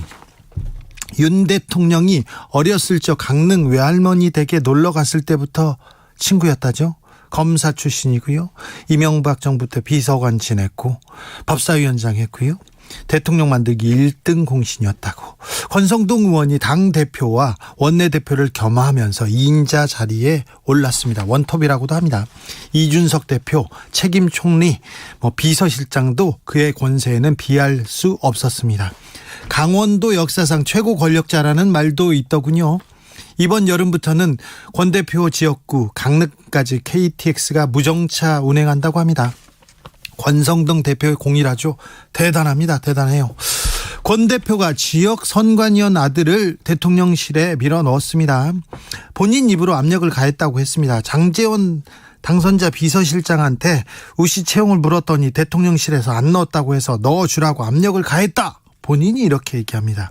후배의 부인, 육촌, 유튜브 누나, 지인 아들까지 공정을 저버린 사적 채용이라는 논란 이어지고 있습니다. 그런데 윤석열 정부에서는 이게 왜 문제냐? 이렇게 얘기합니다. 야당과 언론 탓이라고 큰소리칩니다. 대통령실 부당한 정치 공세야 프레임 씌우기다. 이렇게 얘기했고요. 권성동 의원은 높은 자리도 아니고 행정요원 9급으로 들어갔는데 뭘 그거 가지고 그러냐. 최저임금보다 조금 더 한 10만 원 더 받는다. 서울에서 어떻게 살지 내가 미안하다. 권 대표님, 박봉에 고생하시는 공무원들에게 미안하지는 않으시죠? 최저임금보다 한 10만 원 더 받기 위해서 9급 공무원 되겠다고 열심히 공부하는 공시생들에게 미안하지는 않으시죠? 최저임금 받는 국민들에게 미안하지는 않으시죠? 2012년 13년 강원랜드에 합격한 518명 중에 493명이 부정 청탁 대상자였습니다. 당시 권성동 대표 청탁한 11명 강원랜드 채용됐습니다. 이 외에도 권 대표 자신의 비서관을 강원랜드 경력 직원으로 꽂아줬습니다. 그리고 선거운동을 도운 고등학교 친구 강원랜드 사회이사로 끌어주기도 했습니다. 권 대표의 사촌동생 권은동 씨, 이분이 부탁한 세 사람도 강원랜드에 채용됐죠. 권 대표는 재판받고 무죄 받았습니다. 하지만 국민들 그때 일 잊지 않고 있습니다. 권 대표께서 국회에서 비키니 사진 보던 일도 기억합니다. 아직도 저 눈에 선합니다. 권 대표께 권력의 2인자로서 공적 책임감 더 가지라는 말은 하지 않겠습니다. 그런데 공무원 시험 합격은 권성동, 강원랜드 시험 합격도 권성동, 노래가 퍼지고 있다는 것은 기억하셔야 합니다. 기억해 주셨으면 합니다. 거친 표현은 삼가해야 한다면서 말씀 거칠기로 유명하신 장제원 의원도 걱정합니다. 장제원 의원이 윤석열 정부의 넘버3라죠. 지금까지 주기자의 1분이었습니다.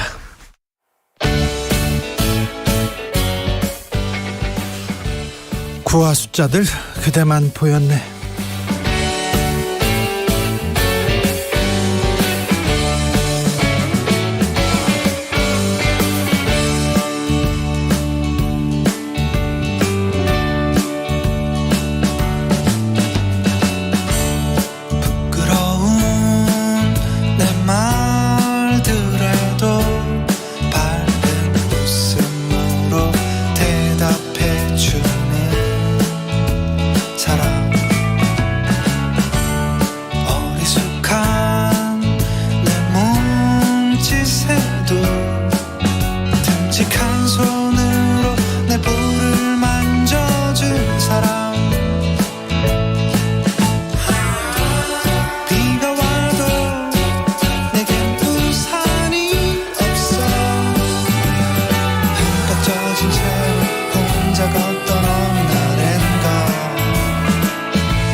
훅 인터뷰.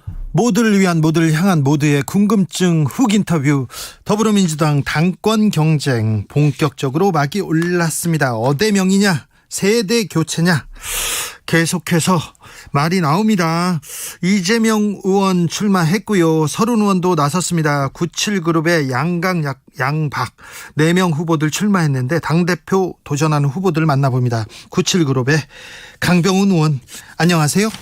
예, 안녕하세요. 강병훈 의원입니다. 강병원이 왜 민주당의 대표가 되어야 됩니까? 아마 연이은 패배 이후에 우리 민주당을 바라보는 국민의 시선이 싸늘합니다. 네. 그러면서 이대로는 안 된다. 네. 민주당이 싹 바뀌어야 된다라는 변화 요구가 거센데요. 네. 지금 우리 민주당이 요구되는 것은 개파의 수장이나 연이은 패배에 책임 있는 분들이 당을 이끄는 것이 아니라 새로운 리더십으로 새로운 가치를 창출해야 될 때입니다. 네. 또 시대가 바뀌었지 않습니까? 네. 그런데 여전히 우리 민주당은 과거의 관성과 구습에 머물러 있는데요. 좀 낡음을 대체할 새로움이 등장해야 되고 그렇게 함으로써 신뢰를 회복하고 담대한 민생 비전으로 수권 정당으로 도약해야 되는데 그게 새로운 세대 강병훈으로 시작할 수 있다고 생각합니다. 네.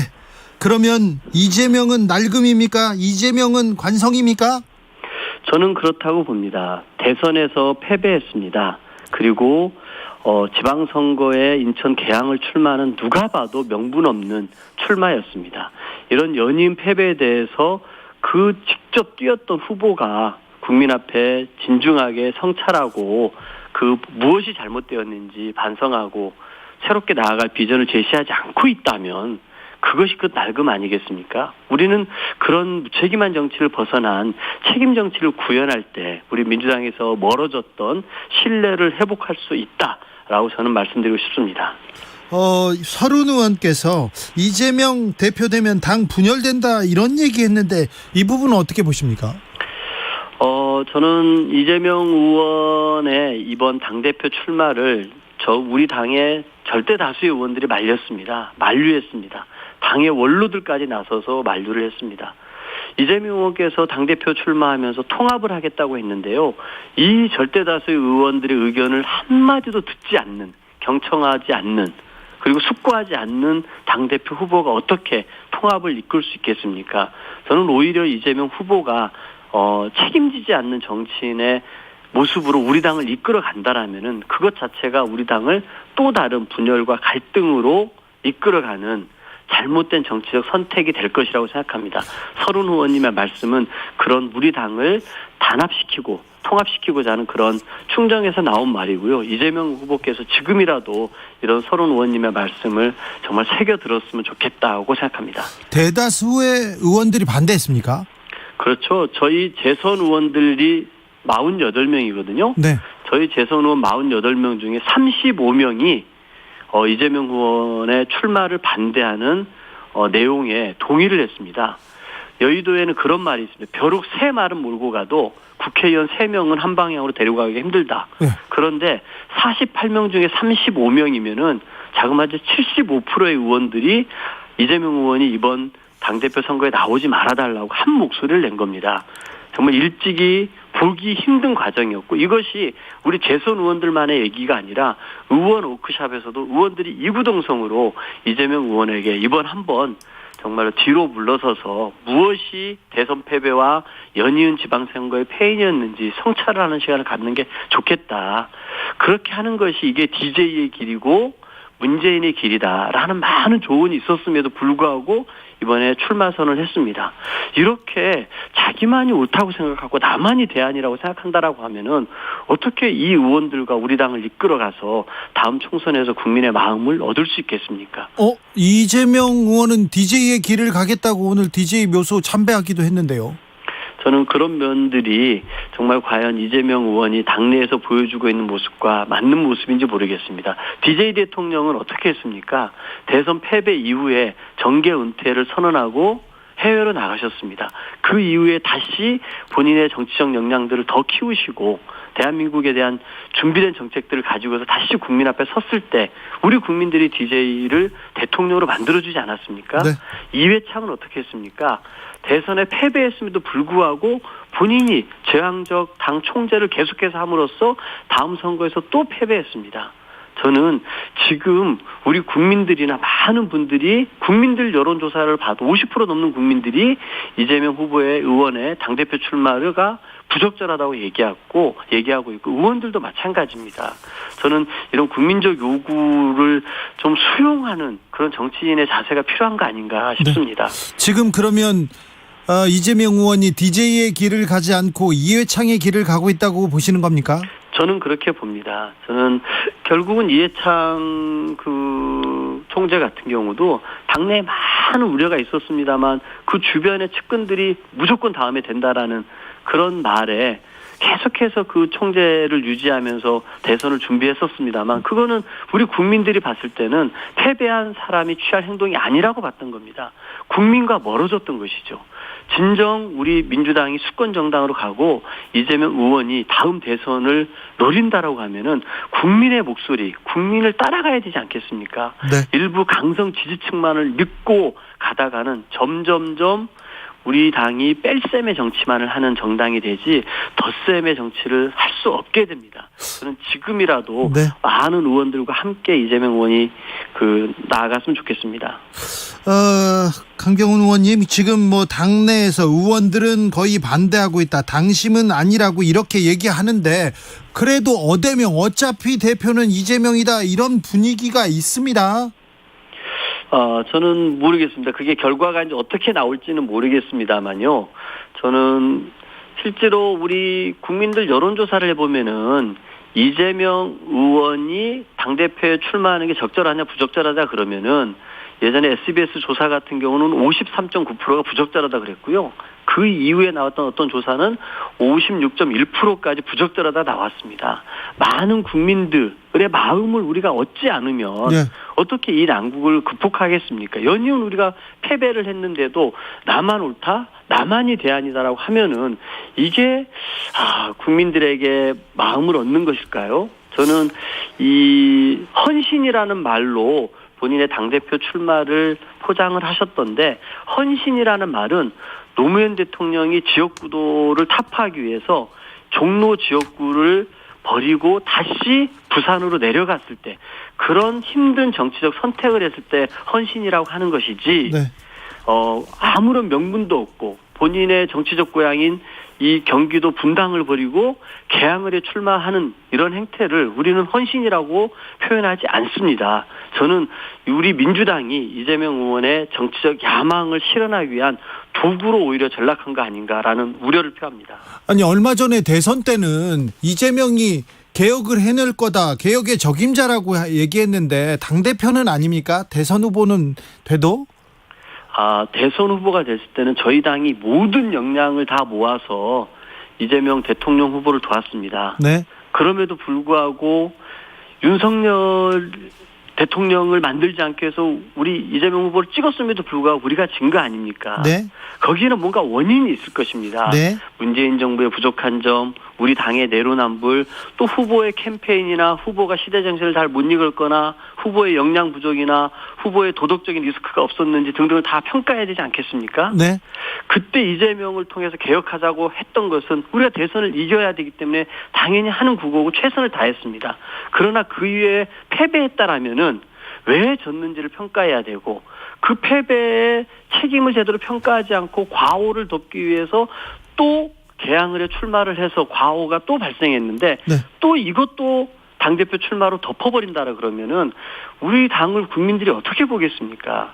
저 당은 어떠한 이런 패배에도 책임지는 사람이 없는 무책임한 정당이 되는 거고 그 무책임은 결국 우리 당에 대한 불신으로 이어지고 그 불신은 우리 당에게서 국민들이 점점 멀어지게 하는 것이죠. 이거를 누가 바꿀 수 있겠습니까? 저는 우리 정치 지도자들 그리고 이재명 의원에 대한 우리 당에 많은 기대가 있기 때문에 이재명 의원이 이 지지에 대한 에너지를 저는 긍정의 에너지로 만들어서 우리 당을 혁신하고 통합하고 새로운 리더십들을 세우는데 이재명 의원이 역할을 해준다 그러면은 우리 당이 다시 국민들 앞에 신뢰로 우뚝 서지 않겠습니까? 네. 강병원 의원은 친노입니다. 노무현 대통령이 이렇게 대선 캠페인할 때 노무현 대통령 수행하셨고요. 그 같은 차를 타고 다니던 사람입니다. 제가 봤으니까 친노는 맞는데 친명은 아닌 것 같아요. 친명은 아닙니다. 그럼 지금 민주당 내 친명과 비명의 비명 간의 대결 이렇게 하는데 그러면 의원님은 어느 쪽입니까? 저는 여러분들께서 익히 알고 있는 계파로 구별을 한다라면은요, 저는 부정할 수 없는 친문이라고 말씀드리겠습니다. 네. 저는 노무현 대통령의 수행비서로 정치에 입문을 했고요. 노무현 대통령 청와대에서 5년간 행정관으로 있었고, 문재인 대통령을 만드는 데도 큰 공헌을 했습니다. 그리고 두 분이 추구했던 우리 사회의 큰 개혁 방향에 동의하고 있는 사람입니다. 네. 하지만 저는 제가 지지난주에 부산에 가서 김혜영 의원을 만났는데요. 그 김혜영 의원에게 미안함과 고마움을 전했는데 어떤 의미였냐면은 제가 친문에 속해 있다 보니까 우리 문재인 정부의 부동산이라 추윤 갈등 등으로 국론이 분열되고 있을 때 제가 국민의 눈높이에서 대통령께 이런 부분들 빨리 좀 뭔가 시정돼야 된다는 얘기를 제대로 하지 못했습니다. 제가 친문이어서 입을 닫고 있었던 것이죠. 그런데 김혜영 의원은 그때 국민의 입장에서 쓴소리를 해줬습니다. 그래서 저는 김혜영 의원에게 미안하기도 했고 그런 얘기를 해줘서 고맙다는 제가 말을 전했는데요. 저는 이제 제가 당대표로 나왔기 때문에 네. 이제 친명도 뛰어넘고 친문도 뛰어넘고 586도 뛰어넘어서 우리 당의 신뢰 회복과 책임 정치를 구현하고 혁신과 통합을 이루기 위한 새로운 리더십을 세우는데 이 계파들을 다 뛰어넘는 강병훈이 되겠다. 네. 이런 말씀을 드리고 싶습니다. 아무튼 강병훈 의원 대선 때는 이재명 후보를 위해서 열심히 뛴 걸로 알고 있는데 그건 맞죠? 제가 최고위원이면서도요. 선거 때는 제가 수석 대변인을 맡아가지고 매일매일 이재명 후보에 대한 공격이 들어오면 반박하는 논평을 하고 또 이재명 후보의 정책을 알리는 수석 대변인으로서 선거를 계속해서 보내봤습니다. 알겠습니다. 97그룹이 4명이나 나왔습니다. 여기 단일화 가능성 있습니까? 일단은 7월 28일에요. 우리 저희 중앙위원들과 여론조사 30%를 통해서 컷오프가 있습니다. 네. 지금 후보가 8명이 나왔는데요. 이 7월 28일 컷오프 전까지는 각자가 생각하는 우리 당의 혁신과 비전이 무엇인지 마음껏 우리 국민들에게 알려야 되지 않겠습니까? 네. 세수를 제가 세 부대에 담자고 했는데 그 세술이 증류주인지 탁주인지 맑은 술인지 도수는 몇 도인지 맛은 어떤지 일단 한번 보실 기회는 있어야 될 것 같고요. 그것이 끝난 이후에 저는 단일화를 들어가는 게 꼭 필요하다 이렇게 생각하고 있습니다. 네. 윤 대통령 지인의 아들 대통령실 채용 논란, 사적 채용 논란 계속 이렇게 일어나고 있는데요. 그 부분은 어떻게 보고 계신지요? 진짜 우리 권성동 대표의 그 말씀도 걸작입니다. 7급인 줄 알았더니 9급에 넣었더라. 내가 미안하더라. 최저임금 받고 서울에서 어떻게 사냐 이렇게 언급하기도 했는데 정말 많은 청년들의 가슴에 대못을 박는 말입니다. 사선을 지어낸 강릉의 의원입니다. 그런데 성관이온 아들의 채용 청탁을 했어요. 도대체 공정과 상식을 그렇게 강조하는 윤석열 정부에서 도대체 뭡니까 이게. 전형적인 저는 공직자 이해 충돌이라고 보고요. 네. 이건 정말 불공정이고 무공정입니다. 그리고 이 권성동 원내대표가 또 이 얘기를 장제원, 윤핵관 핵심에게 한 거 아닙니까? 예. 그 둘의 짝짝꿍이 있었는데요. 수많은 청춘들 그리고 이 공직시험에 매진하고 있는 많은 사람들에게 어마어마한 박탈감을 안겼다고 봅니다. 저는 지금이라도 사죄하고 정말 이해 충돌은 없었는지 김영란법 위반은 아닌지 본인 스스로가 명명백백하게 밝혀야 한다고 생각합니다. 지금 취임이 이제 곧 100일이 다가오나요? 아니 선거 끝나고 지금 2달 만입니다. 그리고 취임한 지는 2달 만이고 선거 끝나고는 한 3달, 4달 됐는데 윤석열 정부 그리고 핵심 인사들이 능력이나 실력을 보여주고 있다고는 평가받지 못하고 있어요. 그렇죠. 예, 맞습니다. 근데 이 윤석열 정부, 핵심 관계자들 이분들하고 대선 때 지셨잖아요, 민주당이. 예. 근데 민주당이 잘하는 것도 모르겠어요, 지금. 잘하는 것도 못 보여주고 있어요. 네네네. 네. 저는 그래서 저희 민주당에게 이번 전당대회가 너무나 중요합니다. 예. 그 전당대회에서 우리가 국민들이 보기에 저 당이 정말 정신 차렸나 보네. 저렇게 새로운 인물들이 등장해가지고 경쟁하고 당의 새로운 가치와 비전을 가지고 경쟁하는구나. 이런 모습을 보여줘야 될 거 아닙니까? 네네. 2017년 대선에 패배한 이후에 국민의힘에는 태극기 부대와 황교안, 나경원이 주도하는 험악한 분위기였습니다. 2020년 총선 폭망한 이후에 그 당은 30대 후반에 영선에 이준석 당대표를 선출함으로써 이 정권을 되찾고자 하는 절절함을 표현해낸 건 아니겠습니까? 예. 지금 우리 당에도 그 모습이 필요합니다. 또다시 우리가 이 사법 리스크로 우리 당 대표를 옥죄어 온다라면은 우리가 얘기하는 민생의 시간, 혁신의 시간은 다 자치를 감춰버리게 되고 우리 당은 그것에 대응하는데 모든 힘을 쏟을 수밖에 없게 됩니다. 저는 이게 과연 우리 민주당을 우리 국민들이 원하는 민주당의 모습이겠습니까? 이럴 때 어떻게 하겠습니까? 정말 새로운 인물들이 등장해서 우리 당이 정말 이준석의 등장처럼 우리 민주당에도 새로운 인물들이 등장해서 당을 이끌어가게 열어줄 때 그리고 이들이 마음껏 우리 당의 신뢰를 회복하고 책임 정치를 구현하기 위해서 노력하는 모습을 보일 때 그게 우리 국민들이 바라는 모습, 민주당이 변화된 모습 아니겠습니까? 이재명 의원이 대표가 되면 사법 리스크에 빠집니까, 민주당은? 저는 그렇다고 봅니다. 왜냐하면은 윤석열 정부가 지금 북풍을 벌이고 있지 않습니까? 그 사정정국을 준비를 하고 있습니다. 오로지 본인들의 실력이 없고 민생에 대해서 어떤 대책들을 내놓을 수 없기 때문에 본인들이 살 길은 북풍과 사정정국으로 몰아가는 것밖에 없는 겁니다. 그렇기 때문에 이 정말 황당한 그 16명의 살인마를 북한으로 추방한 것인데 무슨 그게 인권 침해라고 얘기하고 있는데 정말 국민의힘에게 들어볼 수 없는 얘기 아니겠습니까? 저는 이런 북풍과 사정동굴을 가지고서 이 위기를 돌파하려고 하는데 우리의 대표가 그런 리스크에 노출되어 있다라면은 우리 당이 민생을 챙기는 정당, 혁신하는 정당, 정말 수권 정당을 가는데 큰 걸림돌이 되지 않겠습니까? 저는 이재명 후보에게 드리운 국민의힘과 윤석열 정부의 탄압이 부당한 탄압이고 정치 보복이라는 거에 대해서 동의하고 맞서 싸울 것입니다. 알겠습니다. 하지만 혹여라도 그런 부분들이 여야 간의 정쟁으로 되고 거기에 우리가 휘말려서 국민들이 새우등 터진다라면은 우리는 그런 선택을 피해가고 우회해야 되지 않겠습니까? 알겠습니다. 강병원 참 좋은데 강병원을 보여줄 수가 없네. 그런 사람들도 있습니다. 근데 이번에 강병원이 이깁니까? 저는 2002년에 노무현 대통령은 1% 지지율로 시작했습니다. 그 노무현 대통령이 등장할 수 있었던 것은요, 우리 국민들이 요구하는 시대 정신이 있었습니다. 그건 정말 지역주의 한번 타파하자. 이 권위주의 타파하자는 큰 시대 정신에 노무현 대통령이 걸맞는 주장을 들고 나왔던 것입니다. 그래서 대역전을 해내지 않았습니까? 저는 우리 민주당이 이런 구태에서 벗어나고 분열에서 벗어나고 혁신하고 통합하라는 그리고 민생을 제대로 챙기는 유능한 경제정당으로 거듭나라는 국민적 요구가 있습니다.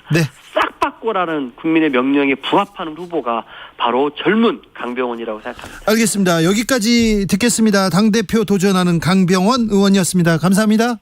감사합니다. 강병원 의원이 언급했던 이재명 의원 당대표 출마 부정답이 53.9%다 얘기했던 것은 KSOI가 TBS 의뢰로 6월 10일, 11일 양일간 조사했고요. 56.1%라는 SBS의 여론조사는 넥스트 리서치에 의뢰해서 6월 8일, 9일 조사했던 내용입니다. 자세한 사항은 중앙선거 여론조사 심의위원회 홈페이지를 참고하시면 됩니다.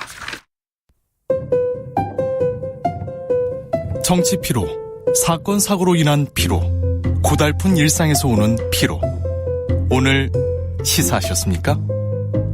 경험해보세요. 들은 날과 안 들은 날의 차이. 여러분의 피로를 날려줄 저녁 한 끼 시사 추진우 라이브.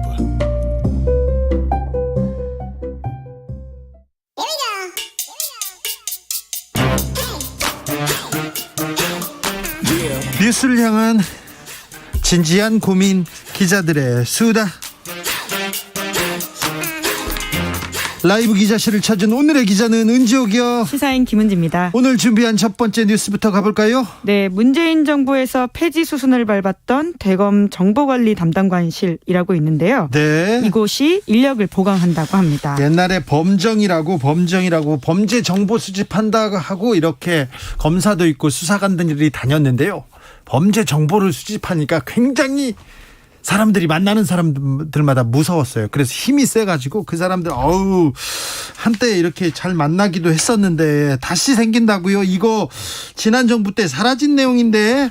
네, 그러니까 수사, 기소, 그리고 정보 이 세 가지 기능을 하는 게 검찰이었기 때문에 네. 특히나 문제가 됐던 것인데요. 예. 말씀하셨던 것처럼 1999년에 대검 범정기획단 이렇게 이야기했었고요. 그리고는 수정관실이라고 해서 수사정보 담당관실로 이름이 바뀐 바가 있습니다. 네. 지금은 아까 말씀드린 것처럼 정보관리 담당관실이라고 하는데요. 소위 윤석열 대통령이 검찰총장이던 시절에 판사 사찰 의혹과 고발 사주 의혹, 진원지도 여기였죠. 고발에 지목된 바가 있습니다. 그래가지고 또 논란이 있어서 또 좀 쪼그라들겠다 이렇게 했는데 그러지도 않는 모양입니다. 네, 일정 부분 검찰개혁의 일환으로서 아까 말씀드렸던 것처럼 수사정보 수집 검증 이런 것이 다 집중돼 있었기 때문에 좀 이것을 줄여야 한다라는 문제식들 때문에 줄어들었었는데요. 근데 한동훈 장관 취임하면서 나는 이거 되살리겠다 얘기했어요. 네, 이제 그러니까 이렇게 인사청문회에서 답변을 한 바가 있는데 대검의 수사정보 수집 부서를 폐지하면 부패경제범죄 등에 대한 검찰의 직접 수사 기능이 형해화될 우려가 있다. 그러니까 이게 없어질 우려가 있다라는 취지의 이야기를 하면서 부작용은 없애면서 그걸 좀 순기능을 살리겠다라고 이야기를 했었습니다. 네. 이제 그런데 여러모로 좀 우려되는 바가 있다 이런 지적들이 나오고 있는데요. 고발 사주 때 이미 검사가 정치에 개입했잖아요. 그 문제는 좀 제대로 밝히고 가야 되죠. 범죄정보기획관실에서 이미 보고서를 만나서 고발장을 만들어가지고 야당 의원한테 줬잖아요. 네, 이제 게다가 윤석열 대통령 당시는 검찰총장이었는데 장모 관련된 의혹에 대해서도 이곳에서 대응 페이퍼를 썼다라고 세계일보가 보도를 해서 문제가 된 바가 있는데요. 그렇죠. 당시에 대검의 이야기는 정보 확인 차원이었다라는 취지의 이야기를 했습니다. 하지만 썼다는 거 아닙니까? 네, 대검이 검찰총장의 변호사 역할을 한 게 아니냐 이런 비판들이 있었기 때문에요. 판사 사찰 문건도 있었고요. 네, 실제로 판사 사찰 문건 같은 경우에는 재판에 인용이 되기도 했습니다. 예? 이 사건이 서울행정법원에서 1심에서 유죄 그러니까 윤석열 당시 검찰총장에 대한 징계가 옳았다라고 하는 1심 판결이 난 바가 있지 않습니까? 이때 이 판결문에 있는 내용인데요. 실제적으로 이 윤석열 당시 총장 지시에 따라서 대검 수정관실에서 작성한 재판부 분석 문건에는 개인정보보호법에 위반해서 수집된 개인정보들이 다수 포함되어 있다. 이렇게 판결문에 명시가 되어 있습니다. 네. 정보를 수집할 수는 있으나 과거에 검찰 정보 엄청나게 힘이 세고요. 이게 또 영향을 많이 미쳤어요. 그래서 걱정하는 사람들 많습니다. 참여연대에서도 대검의 정보 수집 불필요할 뿐만 아니라 오남용 문제 계속 지적된다. 이렇게 폐지해야 된다. 이렇게 얘기합니다. 네, 직접 수사 개입 여지가 늘어나기 때문에 문제가 된다는 지적이죠. 정보를 그냥 한다는 게 문제가 아니라요. 네, 이 문제 어떻게 될지 저희가 좀 자세히 좀 살펴보다가 말씀드릴게요. 다음 뉴스로 가볼게요. 네, 박순애 부총리가 논문을 중복 게재했다가 투고 금지 처분을 받았다라는 보도가 나왔습니다. 어떤 내용입니까? 네, MBC 기사인데요. 사회부총리 겸 교육부 장관이죠. 청문회 없이 임명이 된 바가 있습니다. 네. 그때도 각종 의혹들이 있었는데 윤석열 대통령이 임명장을 주면서 그 당시에 언론과 야당에 공격받느라 고생 많았다 이런 이야기를 한 바가 있거든요. 이건 대단히 부적절합니다. 네, 이제 그때도 굉장히 심지어 여당 내에서도 비판의 목소리가 나왔었는데요. 네, 여당에서도 비판할 정도로 이거는 대단히 부적절한 발언이었습니다. 대통령이라면. 추가 의혹이 또 나온 건데 네. 2011년에 발간된 한국행정학회 영문학술지 책 뒤쪽에 박순애 장관 논문 관련된 처분 공고문이 실렸다라고 합니다. 예. 해당 공고문에는 이런 내용이 있다라고 하는데 박순애 저자가 1999년 투과한 논문이 자신이 쓴 다른 논문과 상당히 겹쳐서 등재를 취소한다. 라고 쓰여 있다라고 합니다. 그리고 투고 금지 처분을 한다고 이것도 써 있어요? 네, 이제 그런 내용들이 있다라고 MBC가 보도하고 있는데요. 이 부분에 대해서 박 장관은 뭐라고 합니까? 네, 전면 부인하면서 법적 대응하겠다 이렇게 밝혔습니다. 아니 이렇게 뒤에 써 있다는데 이걸 뭘 부인해요? 네, 당사자의 명예를 심각하게 훼손할 수 있는 보도에 대해서 유감의 뜻을 밝히고 법적 대응할 예정이다라고 반박을 했는데요. 아니 이렇게 써 있다면서요?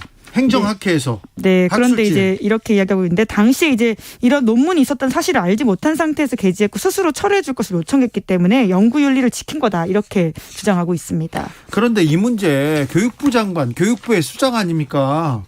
좀 더 따져야 되는 거 아닙니까? 국회에서 다뤄야 되는 거 아닙니까? 네, 사실 국회가 제대로 언구성이 안 돼 있었기 때문에 1차적인 문제를 좀 비판받아야 되는 지점들이 있는데요. 청문회도 안 열었잖아요. 네, 지금 그래서 뒤늦게라도 이제 국회가 열리게 될 경우에는 이 부분을 따져 묻겠다라고 하는 것이 야당의 입장이긴 한데요. 좀 늦긴 했죠. 이제 그럼에도 불구하고 국회가 좀 빨리 정상화되어서 이 부분에 대해서도 장관의 책임 있는 답변이 필요할 것으로 보입니다. 교육부 장관 의혹이 뭐뭐 있죠? 네, 이제 그 당시에 민주당에서는 7가지 의혹을 제기한 바가 있는데요. 장녀 위장 전입 의혹, 서울대 재직 당시 서울대 입학한 장녀의 장학금 특혜 수령 의혹, 차남의 학교장 추천 고려대 수시 입학 여부 의혹이 있고요. 또 만취 음주운전 적발 후에 재직 학교로부터 징계 여부가 있었냐, 이런 각종 7가지 의혹들이 있습니다. 물론 의혹으로 끝날 수도 있는 부분이긴 한데요. 장관이 직접 이 문제에 대해서 해명하고 해야 되는 부분이 있기 때문에 더욱더 좀 국회가 빨리 열렸으면 하는 바람입니다. 그렇습니다. 그리고 논문 중복 게재, 그리고 제자의 논문을 갖다가 이렇게 갑질 의혹 같은 것들이 있었고요. 그리고 남편분이 같이 이제 연구비를 받아서 연구를 했다, 이런 지적도 있었습니다. 네, 좀 이거는 좀 밝혀져야 될 것 같습니다. 교육부 장관으로, 부총리로 일하기 위해서라도 의혹들을 명확하게 해소하고 가는 게 맞는 것 같습니다. 다음 뉴스로 가볼까요? 네, 바이든 미국 대통령이 빈손으로 귀국했다, 이런 비판을 받고 있습니다. 사우디 갔다가 그러면 체면만 구기고 성과 없이 왔습니까? 네, 그러니까 명분과 실리 모두 놓쳤다, 이런 비판이 미국 안에서 나오고 있는데요. 아이고. 사우디 왕세자 MBS라고 하죠. 무함마드 빈 살만 왕세자가 오랫동안 이 언론인 남살 배우로 꼽혔었거든요. 네. 바이든 대통령도 이에 대해서 오랫동안 비난했습니다. 사우디를 왕따로 만들겠다, 뭐 이런 이야기까지 했었었는데요. 인플레이션 위기가 찾아오자 이런 명분을 접고 현실론에 기초해서 행동을 했는데 노딜로 끝나버리는 상황이어서 좀 민망하게 되었습니다. 진짜요? 가서 그러면 석유 뭐 증산한다, 뭐 사우디가 보따리 무기 사준다, 이런 것도 없었습니까? 네, 이제 석유 공급 늘리기 위해서 사우디가 몇 주 내에 조치할 것이다, 이렇게 바이든 대통령이 기자회견에서 이야기했는데요. 그런데 이런 논의 이루어지지 않았다라고 사우디 외교부 장관이 반박했어요. 예, 부인했습니다. 아이고. 네, 이제 그러다 보니까 갈 때부터 사실 미국의 진보, 그러니까 민주당 쪽에서는 비판들이 많았거든요. 빈살만 왕세자의 인권 탄압 문제에 있어서 미국이 손들어주는 것처럼 보인다, 이런 비판에도 불구하고 현실적인 부분 때문에 갔던 건데 지금 딱히 성과가 없다 보니까 민주당 내에서도 굉장히 비판이 나오고 있다라고 하고요. 언론 보도도 굉장히 좋지 않은 상황입니다. 주먹 인사를 했는데, 그 왕세자하고 주먹 인사를 했는데, 저희 대통령이 피 묻은 손과 주먹 인사했다, 계속 배신이다, 이런 얘기 나옵니다. 바이든 쪽에서는 좀 난감하겠는데요? 네, 이제 그럼에도 불구하고 증산할 여지가 있다라는 식의 주장을 계속하고 있는데요. 지금 이제 오펙에서 결정을 하는 것이기 때문에 다음 달 3일에 오펙 회의가 열리긴 하거든요.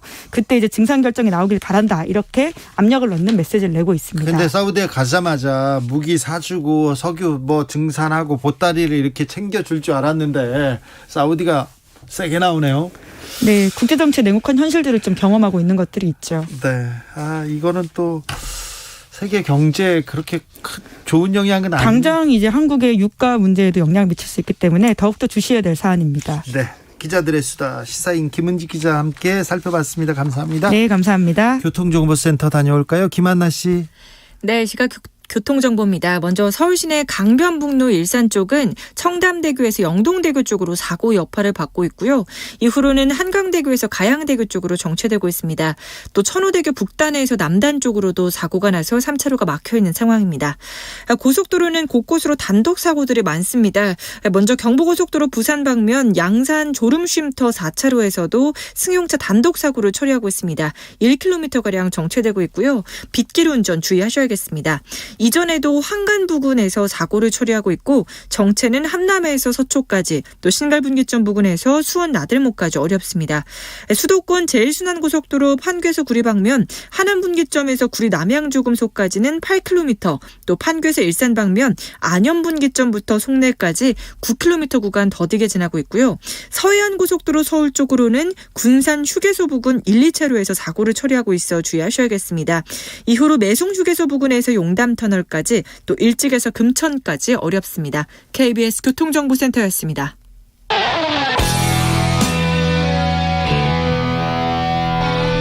스치기만 해도 똑똑해진다. 드라이브 스루 시사 주진우 라이브.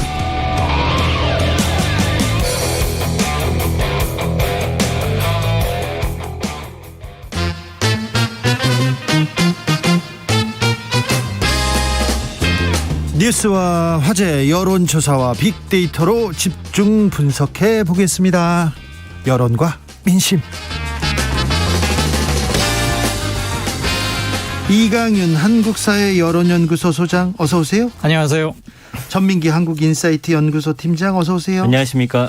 윤석열 정부에게 바란다 저희가 청취자분들한테 물어봤어요. 그랬더니 4651님께서 윤 정부는 하고 싶은 일을 하는 것이 아니라 해야 할 일을 좀 선후를 따지고 좀 꼼꼼히 해야 합니다. 이렇게 얘기하셨고요. 8649님께서는 주 기자님 저는 윤석열 대통령님께서 잘할 것으로 보고요. 희망사항은요. 국민들 장바구니 물가 기름값 좀 잡아줬으면 합니다. 비행기 유류세 너무 비싸서 못하겠어요. 청년들 취업자들 자리도 좀 늘려주셨으면 합니다. 화이팅입니다. 이렇게 얘기합니다. 9749님 대통령 지지율 상승을 위해서는요 윤핵관이라는 분들 말 조심해야 할 것 같아요 얘기합니다.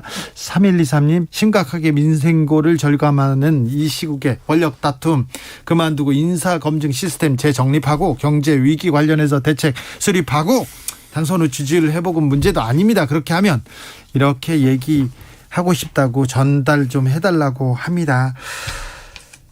소장님 윤석열 대통령 지지율은 계속 하락 일로입니다. 하락폭 속도 상당히 빠릅니다. 더 떨어지고 있어요?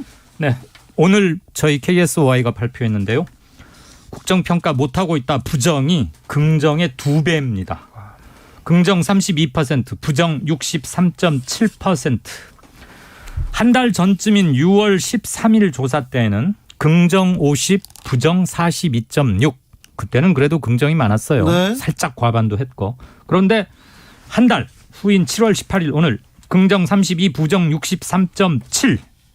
그래서 한 달 사이에 7%포인트 긍정 우세했던 게 이제는 완전히 뒤바뀌어서 31%포인트로 부정이 많습니다. 2배가량인데 이거 그리고 대구 경북에서도 부정이 59.1%로 집계됐습니다.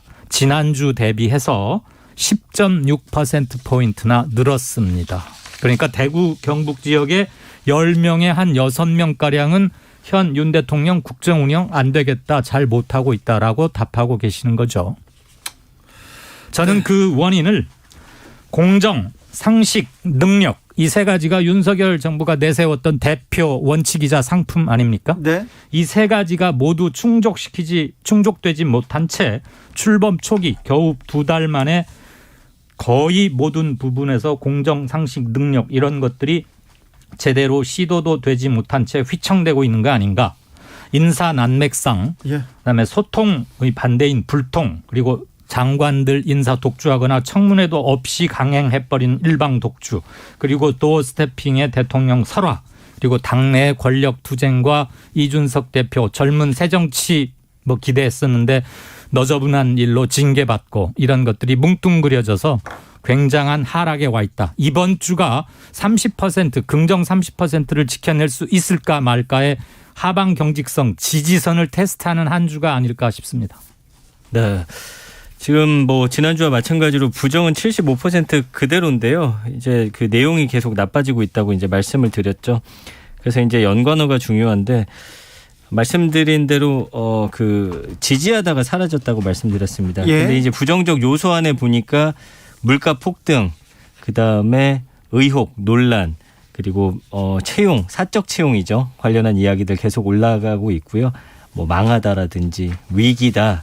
아주 부정적이다. 그 능력이 좀 부족하다. 이런 단어들로 계속해서 채워지고 있습니다. 네. 능력이 부족하다 이렇게 보고 있군요.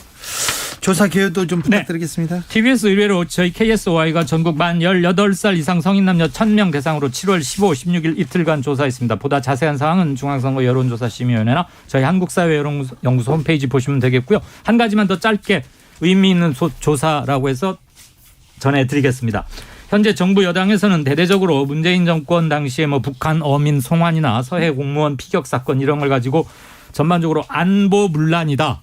이렇게 공격하고 재조사하고 있지 않습니까? 네. 국정조사 수사도 해야 한다. 이 부분에 대한 여론은 어떻습니까? 어떻게 생각하십니까? 물었더니 안보 문란이라는 현 정부의 주장에 공감하지 않는다. 51.8%. 네.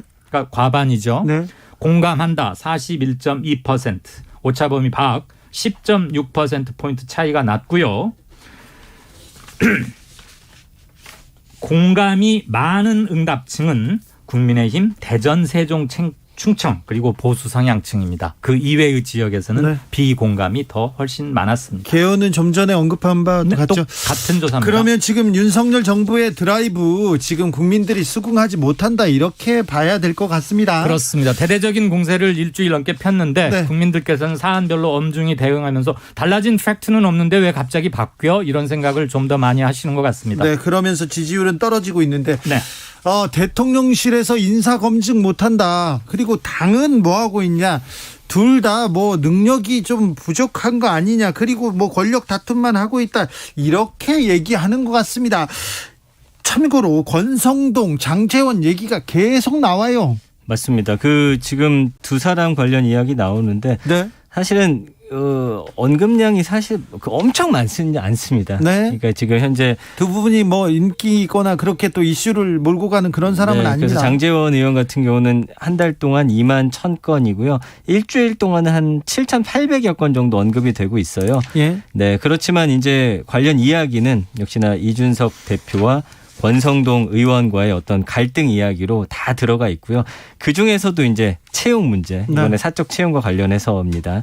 그 지역 선관위원 아들이죠. 이 월급이라든지 이런 관련 이야기 계속 압력을 뭐 가했다 이야기 나오고 있고요. 부정적인 내용이 한 80% 가까이 됩니다. 그래서 압력을 가하다, 갈등, 처음 알았다. 논란이다, 비판하다, 아주 교만하다라는 단어들 보이고 있고요. 권성동 의원 같은 경우는 언급량이 더 적습니다. 10,000건 정도 한 달에 일주일 동안은 3,300건 정도 됩니다. 잠시만요. 장제원 의원 언급량이 권성동 원내대표보다 많다고요? 훨씬 많네요. 그래요? 예, 아들 예. 때문에 이렇게 효과인가요? 글쎄요, 아들 연관어는 지금 요즘 국면은 아들은 아닌 것 같고 많이 없지만 그래도 한 20% 정도 남아는 있습니다. 그래 20%는 적지 않죠. 예. 네. 그럼에도 불구하고 이제 지금 구속돼 있지 않나요? 네, 지금 재판 받고 있죠. 네. 맞습니다. 그래서 이제 권선동 의원 같은 경우도 반대로 나오겠죠. 이제 이준석 대표 그리고 이제 장제원 의원 이야기 나오고 여기는 이제 이재명 의원 이야기도 좀 많이 나오고 있습니다. 윤석열 대통령. 이 좀 읽어야 될까요? 좀 뭐 망하다, 비호감이다, 아주 설상가상이다, 냄새가 난다. 이 추천과 관련해서 네. 무엇인가 이 연관성이 있다라고 보시고요. 무식하다라는 키워드까지 보이는데 부정이 75% 나오고 있네요. 권성동 원내대표에 대한 여론 싸늘합니다. 이 말은 굉장히 타격이 클 것 같아요. 겨우 9급. 나는 7급쯤 될 줄 알았더니 겨우 9급이었다. 네. 그다음에 최저 시급 정도 받는데 강원도 강릉 촌놈이 그 돈 가지고 서울에서 어떻게 사냐. 네. 이거는 공정과 상식을 정면으로 뒤집어버리고 이준석, 윤석열 후보가 대선 때 강조했던 게 2030들에게 말했던 게 바로 이런 거 바로 잡겠다는 거였잖아요. 네. 그런데 지금 뭐 이런 사람이 지금 최소한 확인된 게 서너 명 이상인 거 아닙니까? 네. 근데 권성동 대표 직무대행이 거의 총알바지처럼 총대를 메고서 내가 했다. 나 이렇게 대통령 대신에 매를 맞으려고 자청을 하고 있는 것 같은데 이게 국민들의 공정과 상식이 깨진 거에 대한 실망감과 분노를 과연 해소할 수 있을까? 네. 저는 국민들 최저임금 이렇게 합의할 때 최저임금 받는 사람들 많잖아요. 주변 좀 적게 받는 사람도 많은데 그 사람들을 위해서 조금 몇 가지 노력이라도 따뜻한 말이라도 했으면 이런 말이 이렇게 가슴에 이렇게 비수처럼 꽂히고 그러진 않을 텐데. 맞습니다. 굉장히 좀 부적절한 발언이라는 발언들이 좀 많이 나오고 있고요. 그 다음에 이제 지난주에 이제 윤석열 대통령 긍부정 관련 이야기 할 때 좀 상식적으로 좀 나라를 이끌어줬으면 좋겠다. 다른 거 다 필요 없다 했는데 여기에 공정이라는 키워드를 아주 크게 끌어올린 그런 사건이었습니다. 10초만 말할게요. 취임 2달간, 이 정부 2달간 보면 내용이나 컨텐츠, 정책에 대한 그런 것도 볼만한 게 별로 없었지만 대통령부터 주요 포스트에 있는 사람들의 말 실수, 거친 말, 그리고 국민들의 정서를 정면으로 건드려버리거나 왕소금을 그냥 상처에 뿌리는 듯한 거친 말들. 이런 것들이 더 민심 이반, 지지율 폭락을 이끌어 오고 있는 게 아닌가 싶습니다. 장제원 의원도 얘기하셨습니까? 태도가 중요하다고. 네. 5209님, 국민에게 공정하게 한다는 윤석열 정부는 문재인 정부와 비교 탓하지 말고 국민을 공정하게 인사하고 국민 여론과 민심을 존중하고 고물가 바로잡고 민생 살리세요. 국회의원들은 일 안 하려면 세금으로 월급 받지 말고 사퇴하세요, 얘기했습니다. 5988님, 장바구니 물가, 유류 물가, 대출금리 해마다 여름 장마철이면 야채값이 오르는데 올해는 너무 비싸요. 마트 오신 분들 카트를 보면 가슴이 아파요. 콩나물, 무, 대파, 두부, 고기는 기껏 세일하는 거 삼겹살 서너 줄 한 팩 정도 예전 같았으면 좀 상한 과일은 마감 세일로 팔았는데 요즘은 상한 거 떼어내고요. 다시 포장해서 그 가격으로 판매 중입니다. 얘기했는데 이거 물가 잡아달라, 민생 챙겨달라 이렇게 얘기하는데 이 부분에 대한 대안은 안 나오고 계속해서 인사 잡음 나오는데 여기에 대해서도 국민한테 이렇게 설득하고 설명하고 뭐가 잘못됐다고 얘기하지 않고 좀 역성을 내는 거 아닌가. 그리고 외국 탓만 하고 있고 우리 할 만한 게 별 정책적 수단이 없다. 네. 그다음에 대통령 처음 해보는 거라 모른다. 네. 그렇죠. 민주당으로 가보겠습니다. 이재명 의원 출마했는데요. 이 부분에 대해서는 어떤 반응입니까? 관심 굉장히 높습니다. 지난 일주일 동안 20만 건 이상 이야기 나오고 있고요. 한 달 동안은 85만 건 정도 나오고 있는 그런 키워드입니다. 네. 역시나 연관어는 대표 출마와 관련해서 당대표죠. 네. 이야기가 가장 많이 나오고 있고요. 긍부정 비율은 어떻습니까? 부정이 지금 62이긴 합니다만. 부정이 높습니까? 네, 이건 정치인들 늘 그렇다고 말씀드렸죠. 네. 예외의 경우는 있습니다. 지난주에 75였는데 긍정이 훨씬 높아졌고요. 지지하다, 잘한다, 그다음에 현재 대통령보다 낫다, 희망이다, 이런 키워드들 있고요. 여전히 반대쪽에서 공격하는 거는 예전에 했던 욕이라든지 아니면 의혹 이런 것들인데 그 외의 키워드는 등장하지 않는 걸로 봐서는 예전에 그런 것들 다 이미 다 계속해서 공격 받아왔기 때문에 긍정 키워드가 긍정 비율이 조금 올라갔다는 얘기. 맞습니다. 네. 민주당은 이재명과 비-이재명, 반-이재명 이런 사람들의 연합이 이루어질 것 같지는 않고요.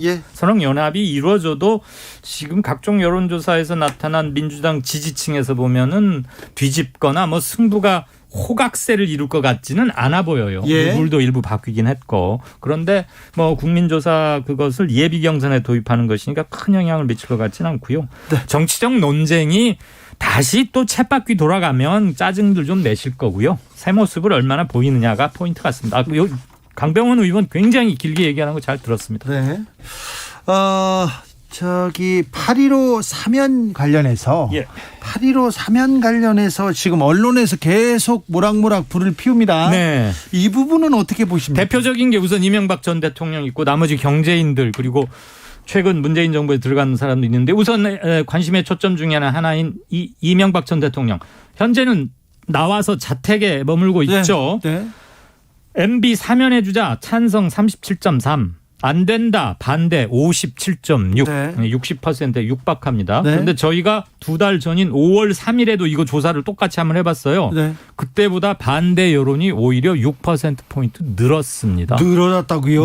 네. 이게 윤 대통령 지지율 하락 이런 거하고도 좀 간접적으로 맞물려 돌아가는 게 있고요. 만약에 이럼에도 불구하고 8.15 때 사면이 이루어진다면 조금 더 마이너스 요인으로 작용할 가능성이 크겠죠. 그럴까요? 다른 분들도 조사하셨어요? 이거 개요는 앞하고 동일합니다. 똑같고요. 네. 참고로 5월 저희가 2일 날 조사했던 거에 보면 이재용 삼성전자 부회장에 대해서는 찬성 68.8, 반대 23.5. 압도적으로 찬성이 높죠. 정경심 전 동양대 교수, 조국 교수 부인은 찬성 30.5, 반대 57.2. 김경수 전 경남지사 역시 찬성 28.8, 반대 56.9. 이재용 삼성전자 부회장만 빼고는 나머지에 대해서는 다 반대가 훨씬 높았습니다. 빅데이터는 어떻습니까? 네, 지금 일단 관심도가 그렇게 크게 높다고 볼 수는 없어요. 한 달 동안 6천 건 정도 언급이 됐고요. 그러나 이제 긍부정을 봤을 때는 부정이 60이긴 합니다만 공감하다. 지금 좀 늦었다. 그래도 다행이다. 건강이 좋지 않다가 부정으로 잡혔기 때문에 5대5 정도로 좀 팽팽하게 국민들의 의견이 좀 나뉘고 있다라고 봐야 될 것 같습니다. 예전보다는 부정이 굉장히 많이 낮아진 그런 추세입니다. 이거 개요 짧게 해야 됩니다. 지난 5월 2일 거 공표는 전국 만 18살 이상 성인 남녀 1,012명 대상 4월 29일 30일 이틀간 조사했고요. 표본오차 5% 신뢰 수준 플러스 마이너스 3.1%포인트 응답률 7.4% TBS 의뢰 저희 KSOI가 조사했습니다. 네. 30%가 만약에 네. 대통령 지지율 30%가 무너지면 네. 무너질 가능성도 좀 없지는 않죠. 네. 네. 만약에 무너진다면 국정 동력의 빨간불 그래서 어렵다 이렇게 얘기하는데 네. 그런데 30분 무너지면 심리적으로 굉장히 좀 약화될 거예요. 심리적인 것뿐만이 아니라 네. 권한과 권능은 법에 의해서 행사되는 것이니까 그게 제약받을 수는 없으나 네. 이른바 령이 안 쓴다 또는 먹히지 않는다 이렇게 되지 않겠어요? 참고로 이명박 사례를 한번 보겠습니다. 이명박 후보 당시 48.7% 50%가 살짝 안 됐어요. 이번 윤석열 득표율하고 매우 흡사해요. 그렇게 득표를 해서 됐는데 취임 1주 후에 76%까지 올라갑니다. 그러다가 10주째 광우병, 촛불 집회 이런 거 터지면서 35%. 현재 윤석열 대통령보다 조금 높거나 비슷한 수준으로 빠져요. 그러고서 취임 넉 달 후에는 무려 16.9%까지 빠집니다. 네. 근데 지금 윤 대통령은 두 달인데 30%에서 32% 왔다 갔다 하잖아요. 만약 이번 주 또는 다음 주 사이에 어느 여론조사 기관에서건 하나가 이 자를 그리게 된다면 후행 여론조사들의 상당한 영향을 미칠 수도 있다. 심리적으로. 따라갑니까? 갈 가능성이 높지요. 그래요. 근데 지금 정부를 둘러싼 환경에서 대통령께서 도어스태핑이나 이런 거에 대해서 이전과 확실히 다른 태도를 취하지 않는 한 크게 좋아질 여지가 사실 별로 없어 보이거든요. 일단 경제가 가장 중요한데 경제가 요지부동입니다. 빅데이터도 민생 경제 물가 잡아달라 이런 얘기가 많죠. 경제가 1번이죠. 당연히요. 늘 말씀드렸지만 거기에 이제 공정이 2위로 키워드로 올라왔고요. 갈등, 당내 갈등이라든지 정치권의 갈등 이걸 좀 해결해 주길 바라는 모습. 경제가 1위네요. 맞습니다. 그리고 이제 4위가 인사거든요. 검찰 이야기 계속 나오고 있으니까 5위가 상식이고요. 늘 우리가 계속해서 이야기 나눴던 부분에서 답은 나와 있는 것 같습니다. 답은 있어요. 예. 명확해요. 이렇게 기본으로 돌아가서 국민들이 원하는 거 경제 민생 챙기는 거 열심히 하고 인사 잡음 없게 만들고 당내 갈등 줄이고 싸움보다 국민을 보고 이렇게 일하고 이렇게 하면 될 텐데. 주진우 라이브를 비롯해서 대부분의 시사 프로그램에서 이런 얘기할 때 다 지지율 폭락 원인을 꼽는데 거의 대동소이하거든요. 그렇죠. 계속 알려주고 있는 거예요. 그런데 한 달 동안 전혀 개선이 되지 않아요. 왜 그럴까요? 본인들도 잘 알 텐데 우리가 잘 알아. 우리가 하는 대로 하면 될 거야. 이렇게 얘기해. 게다가 숫자는 별로 신경 안 쓰신다는 거 아닙니까? 그래도 중히 보겠죠. 말은 그렇게 했지만 또 그렇다고 해서 민심을 저버릴 민심하고 이렇게 싸울 수 없는 거 아닙니까? 어떻게 여론과 민심을 저버리면서 정치를 합니까? 정치가 여론과 민심을 먹고 사는 데인데. 네. 선이 굵으신 분이니까. 그래도 민심을 잘 받아들이라고 좀 아마 좀 변화가 있지 않을까 싶습니다. 그럴까요? 이대로 가면은 정책 집행에 대단히 큰 문제가 초래되죠. 기대해 보겠습니다. 이강윤, 전민기 두 분 감사합니다. 고맙습니다. 주진우 라이브 여기서 인사드립니다. 돌발 퀴즈의 정답은 토트넘이었고요. 저는 내일 오후 5시 5분에 돌아옵니다. 지금까지 주진우였습니다.